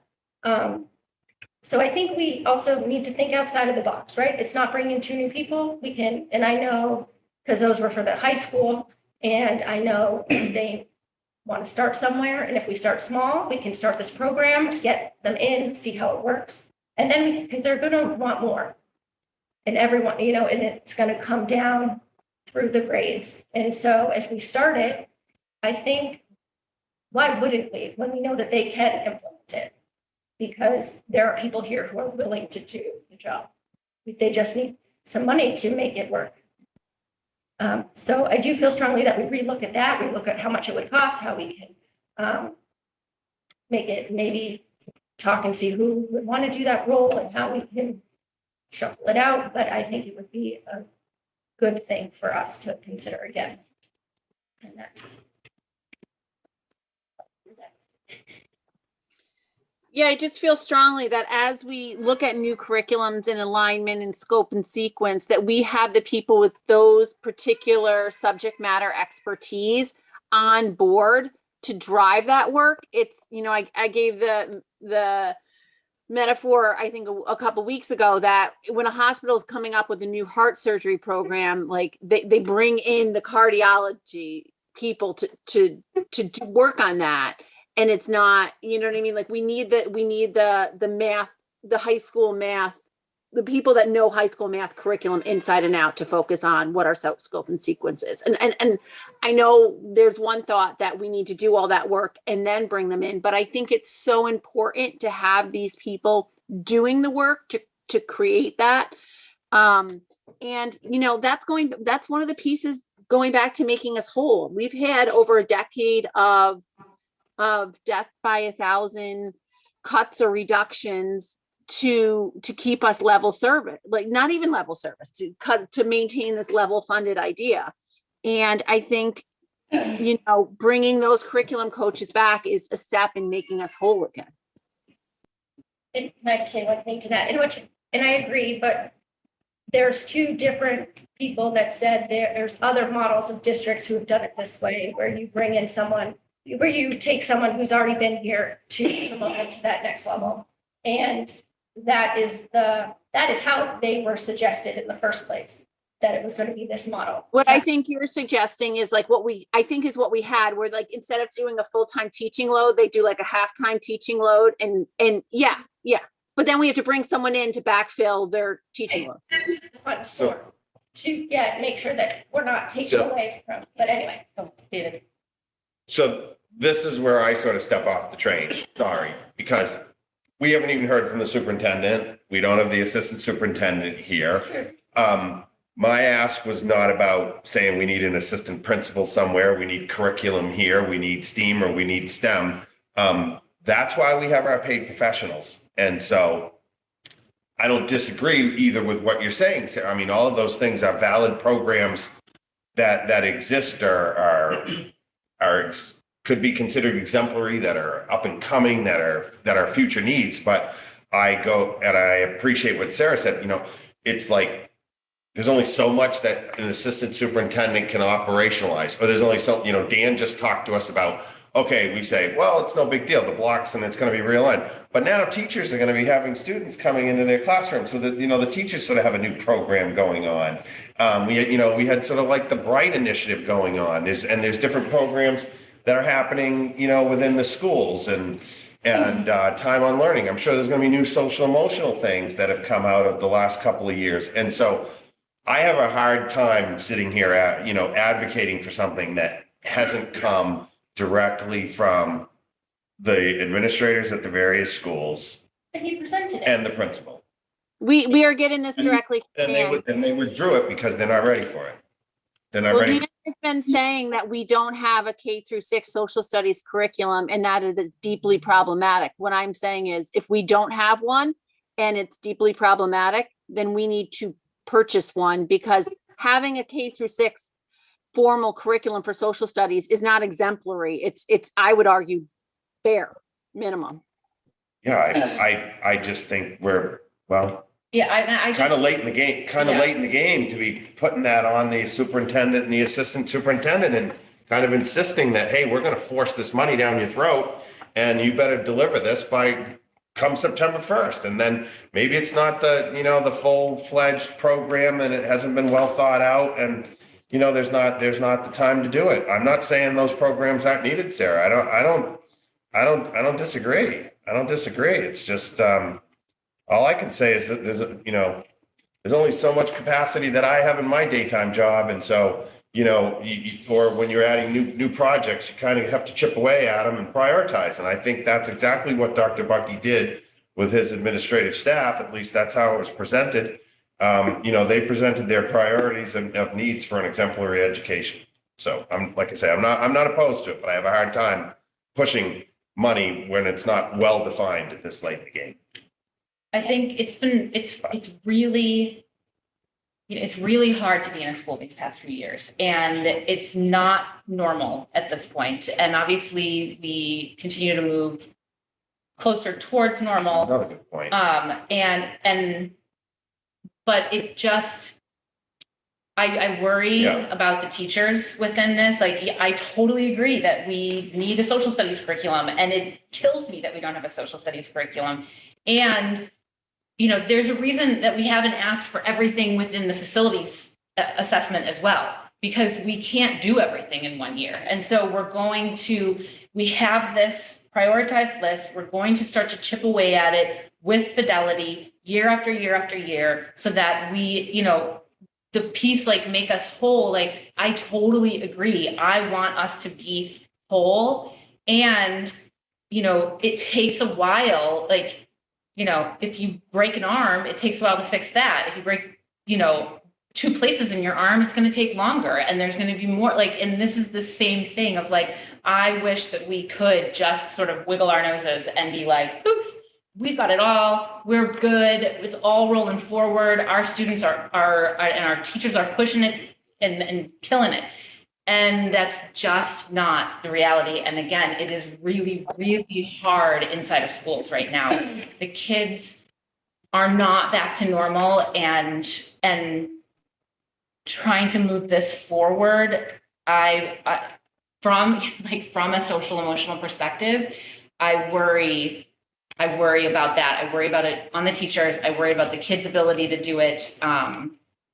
I just think we need to trust our professionals. And again, I agree with everything you've said, Sarah, and I want all of those things too. I just want it to be successful when it's implemented, not even be asked to be successful. And I don't want to put it out there that our teachers aren't teaching social studies, because we have an amazing group of staff, and what they're doing is they're creating the curriculum themselves. They're going out, they're writing this, they're doing it, but they're doing double the work because we're not providing them. So I don't want anybody to think our teachers aren't doing it. It's just each teacher is doing double the work to create this stuff.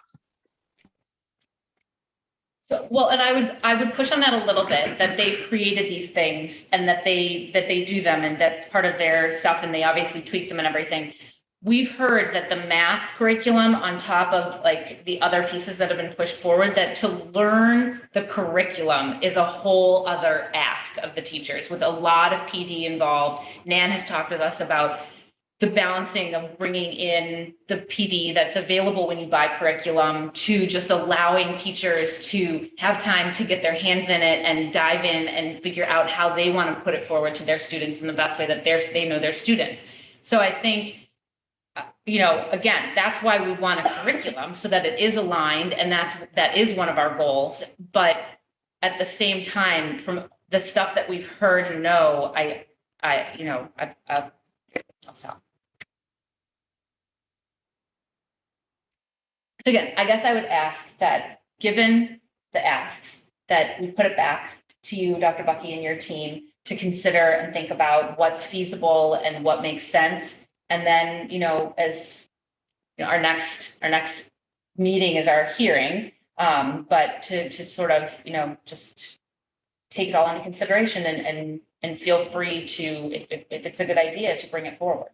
And, and I don't mean that with any disrespect whatsoever, that it hasn't been thought of or something, or it was overlooked. But I think the committee is also walking a fine line where we've been given asks, and, we haven't all been on this committee for the same amount of time, previous committees that there's asks that then haven't gotten funded. And I think the message that we really want to send tonight is that you and the administrative team through and through have our support, and that what you want to ask for, we see no reason to push back on. And I think that's really the takeaway that I would love to leave this conversation with.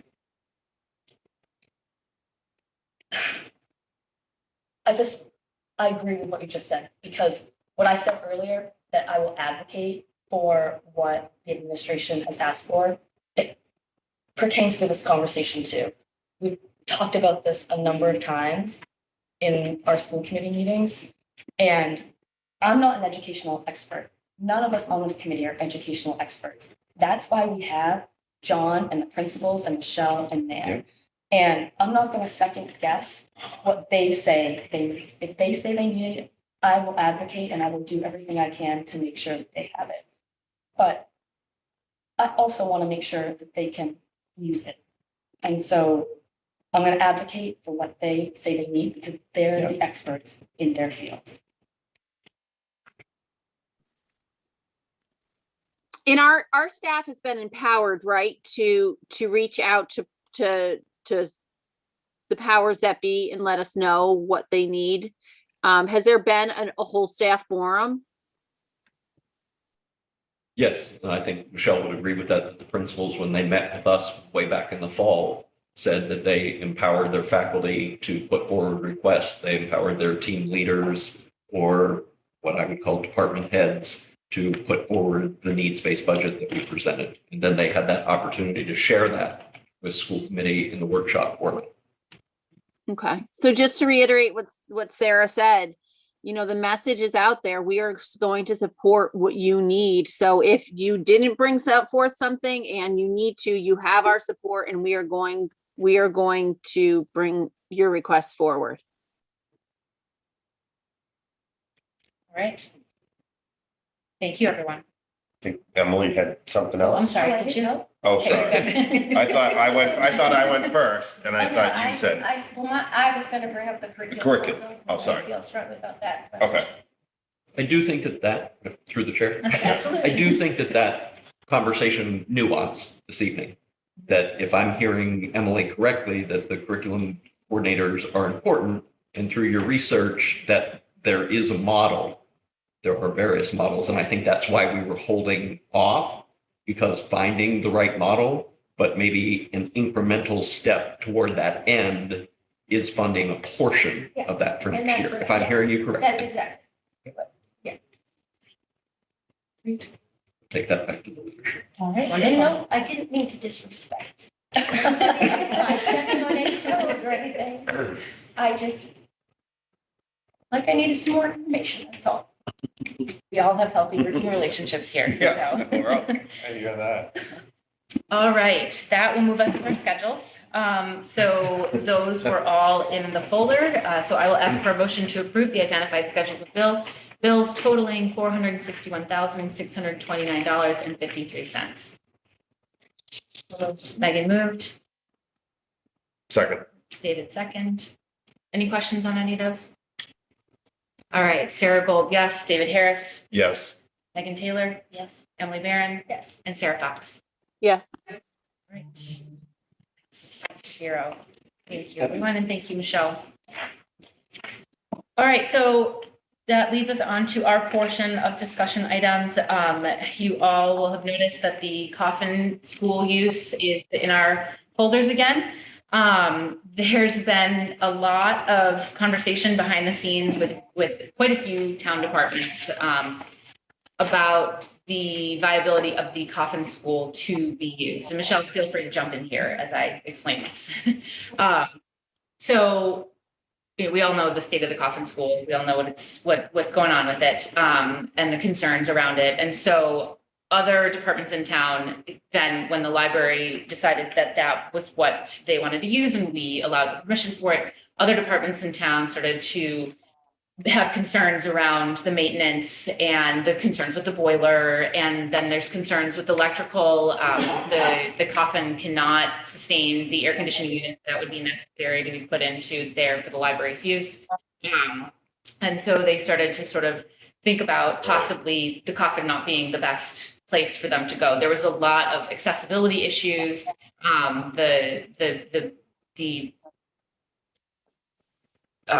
Like construction pieces that would have to go on for the Coffin to be able to be handicap accessible and usable to the public, to all public, started to really sort of set in. So the Evelith came as a discussion point and seems to be a better fit. So in your folders, you have a revised memorandum of understanding that has taken out all of the Coffin School and replaced it with the Evelyn School.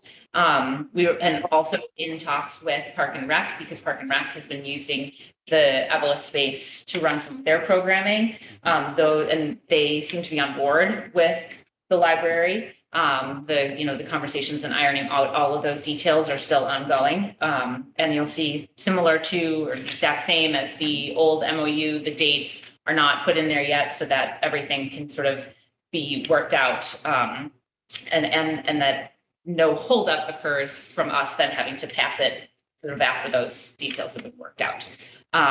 So Michelle, did I miss anything in there? No, I think you've got it up. All right. Thank you.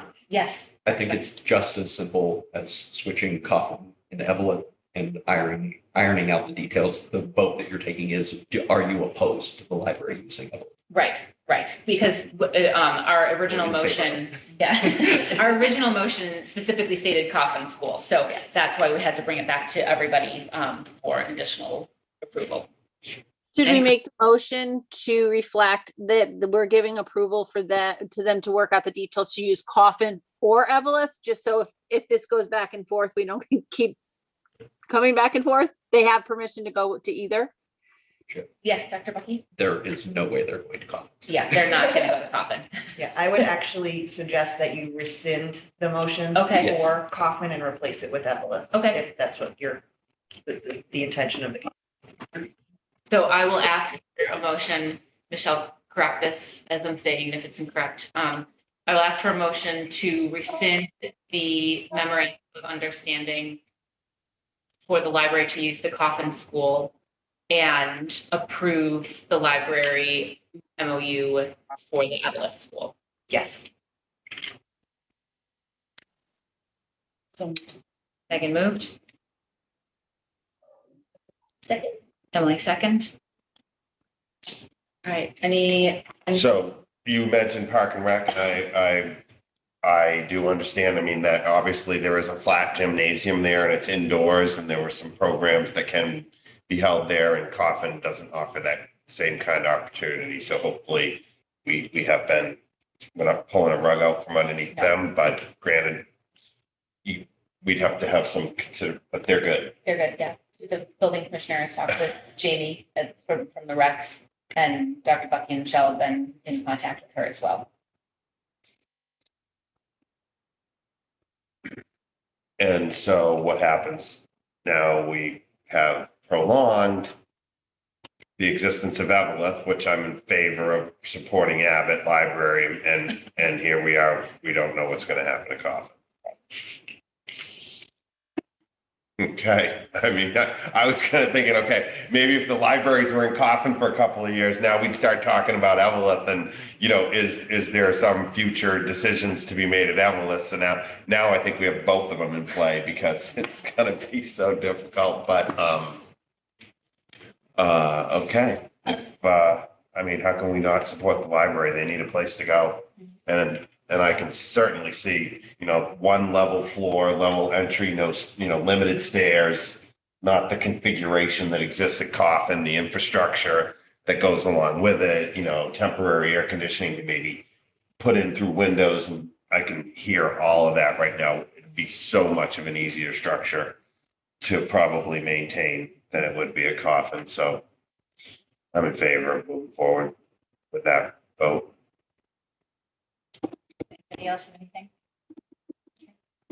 All right, Sarah Gold, yes. David Harris, Yes. Megan Taylor, Emily Barron, yes. And Sarah Fox. Yes. Great.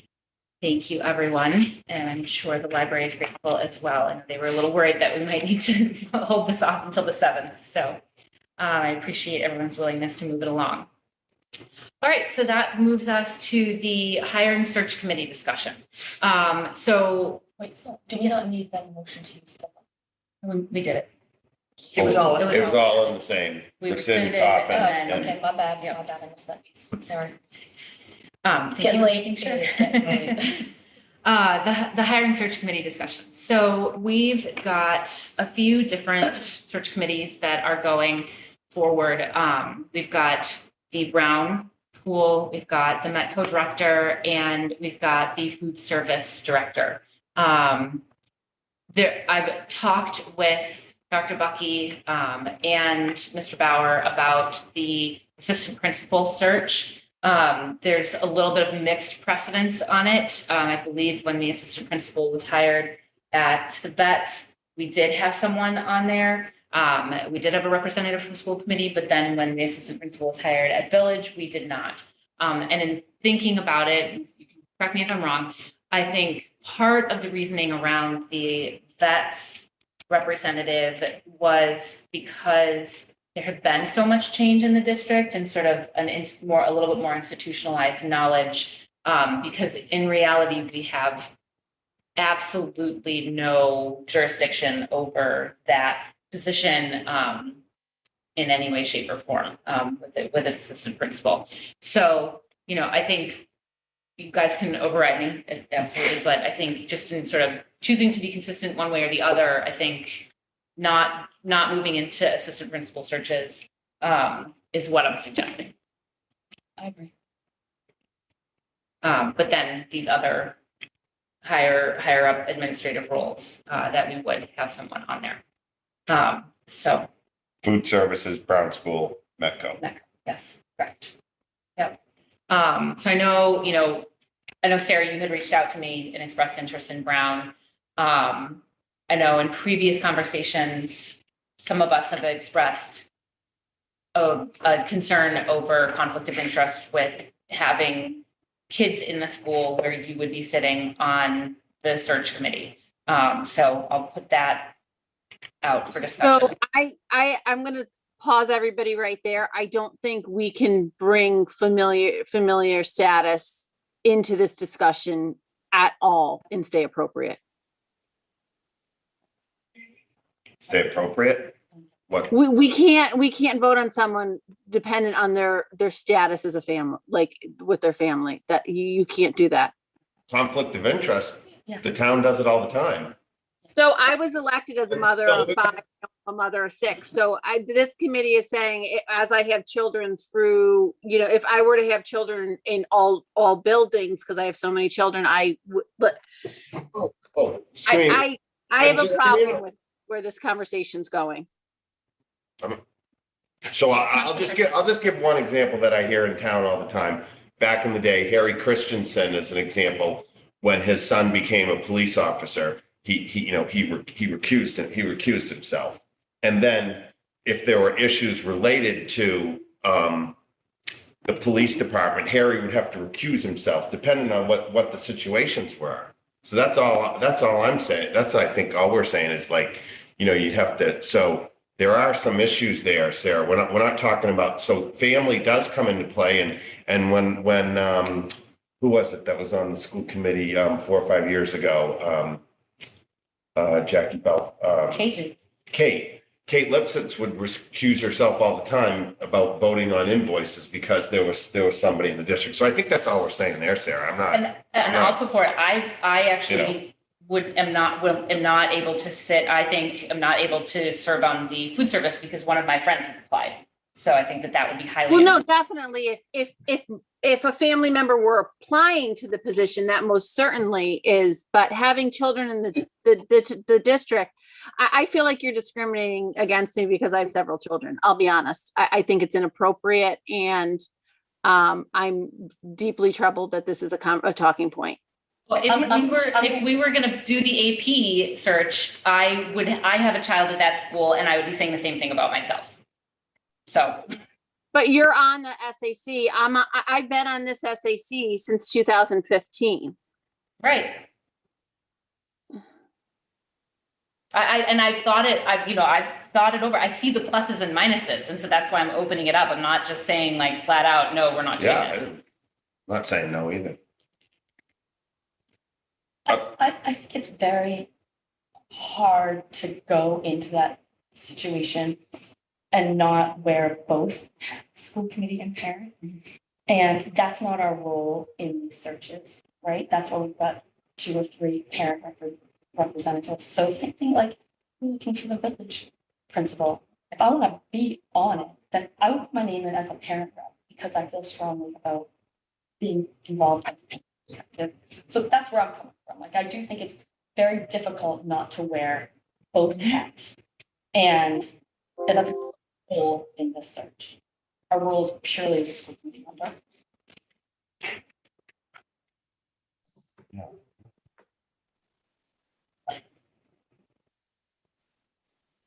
I mean, I make a motion to appoint myself to as the rep for the principal search at Brown School. I think we need motions around this. Yeah, Like, good grief. There's Like, a motion on the table.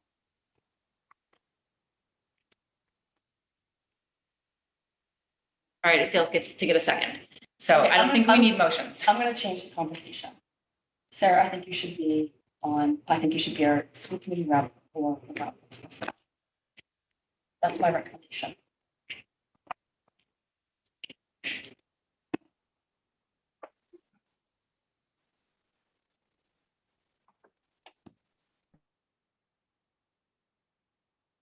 I'm happy to do whatever search. I won't do the food service search. Happy to not do a search.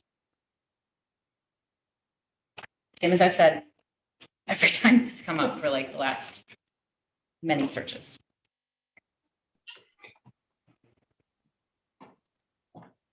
I don't see how this wasn't a problem when, for instance, when we look for someone that is the school committee rep, I'm just plugging in, I'm sorry. The school committee rep to do the special education piece, we never worried about if someone's child received special education services. Like, so this is what I mean. Like things like this only seem to become a problem when my name is the noun. Okay, That's ridiculous. take that out. I'm done with this conversation if that's how this is going. Like, I just come we on. all work way too hard to have you drag us through mud. Okay, like I am beyond offended by that. yeah. Like you were on, Sarah. You were on. Sarah, the you school just said I committee- couldn't excuse conduct me, myself as a professional because I am a parent. That's what, and that wasn't offensive, that I could not conduct myself as a professional in the realm as being a school committee member because I am a parent. That is what you all collectively sat there and said, and that is offensive. I did not collectively say that. I said there's examples in town where people recuse themselves. But I was talking about hiring, so I guess in that it was a bad example. And it was not about you. It was stated about all of us, that it is difficult not to put your parent hat on at the same time. I find that very difficult at the SAC. I sometimes speak as a parent at the SAC, and then later on, I'm upset with myself because that's not my role there. My role is a school committee. I should actually speak very little, and I should sit and listen to what the students and the parents and the teachers are having to say, because that's my role there. And you were put on the schedule committee and you showed up once. Like I'm like, this whole conversation is infuriating to me. I cannot believe how disrespectful you have been to the rest of us. To even insinuate this, to lob these bombs, and this is not the first time and we have let it fall to our own detriment in the past, and I'm done.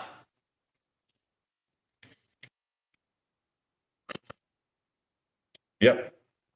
I agree. I think it's a pretty serious accusation to say we're discriminating against you, Sarah. This is no different than last year when it was stated that me and Megan and Emily prioritized our third graders to get them back in. Like it just happens time after time, over and over. And we sit there and we're like, oh, we're not going to make a fight. We're not going to cause a scene. No, done.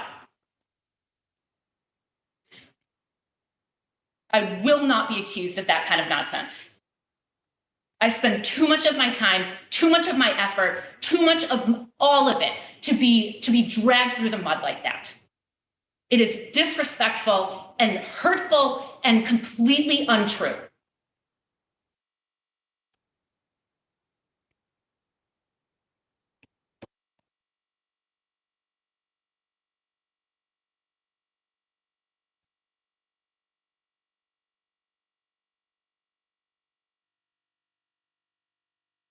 So we have a motion and a So- motion that's been seconded. No, for- no motion. There was, Second. there was no second? Nope. There was no second. Okay. So I apologize. I'm a little too heated to kind of like make rational decisions at this point. So, through the chair, yep. this is my hire. And so there are certain roles that the school committee fulfills on school nurses, the director of student services, the assistant superintendent searches. I'm not diminishing the role of a school committee member on this search. But at the end of the day, as I tell the Glover School Search Committee, I don't often go against the recommendation of a search committee, but ultimately this would be my hire. I don't know if that takes the heat off the conversation or not.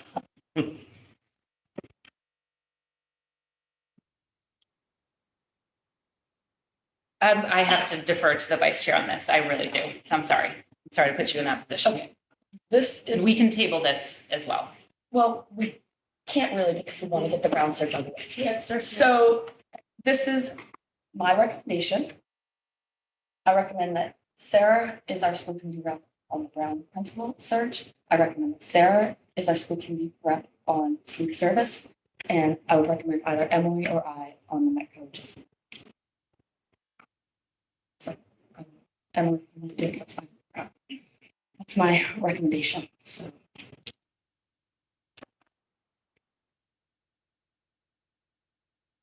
We can I've just been on a decide. lot of hiring committees, so you can take.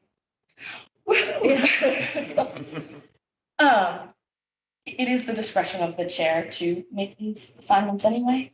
So I think at this point, I think it's just best let's move forward with those unless those three people do not want that role. Okay, I'm not hearing anything, so that's what we're gonna go with. Thank you. Subcommittee and liaison updates. Any movement on facilities?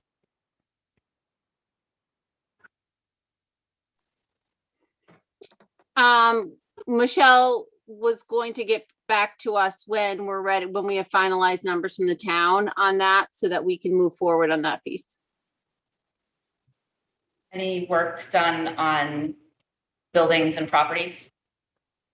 No, not in the last 2 weeks. Is there a way Okay, I we- will ask for that once again to happen.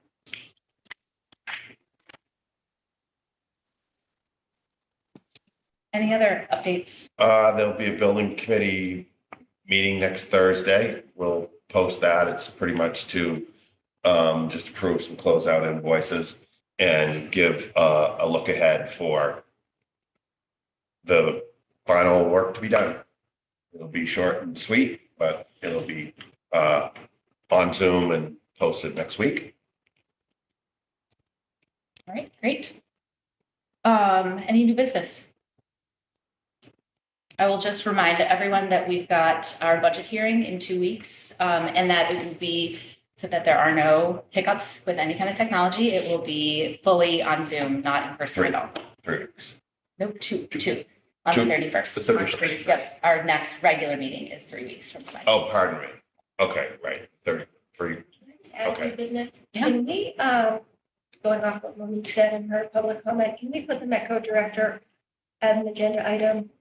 I think we need to look at our, like, I don't know what the steps are to take, but look at us as a district and figure out why this is happening. I don't know. And maybe have her come or have, we need some advice from people, maybe have students come and talk to us. Just so when we go into these hirings, we have more of an idea of what's going on, what they need, what they want. I don't know, just put it on so we can just talk about it. And I know in talking with John, feel free to interrupt me, that Millie from Yes. NetCo is going to help us with this next Maybe search. she comes and talks to us about it, talks about what the role is, just, I think we need to do a little more than just have a hire, like just hiring. Mhm, absolutely. And I know we had talked in the past, as Megan has noted, about putting a non-voting NetCo parent Oh, yes. liaison to Oh. the school committee. Can you So bring that yeah, up too? we'll put that and on look as at well. those things? Yeah, that'd be great. Yeah, Megan reminded me of that the other day, and so it's officially on my niece's Okay, perfect. list. Yes, I think that's a really good point, Emily, because, as Monique noted and Cindy, that there has been turnover. Yeah. Regular turnover. And so I think this is an opportunity for us to look at, maybe there's something, we could be doing better there to make sure that they're supported. So I don't know the best way to do it. Maybe John comes to us with recommendations on how to best approach that, and maybe some specific things based on, I'm sure you're doing outreach too, on some areas that, you've identified there and how we can move forward on that. You kind of come with some type of recommendation that we can discuss, that would be helpful. All right. There was no correspondence, so I will adjourn us at 9:16. Thank you, everyone.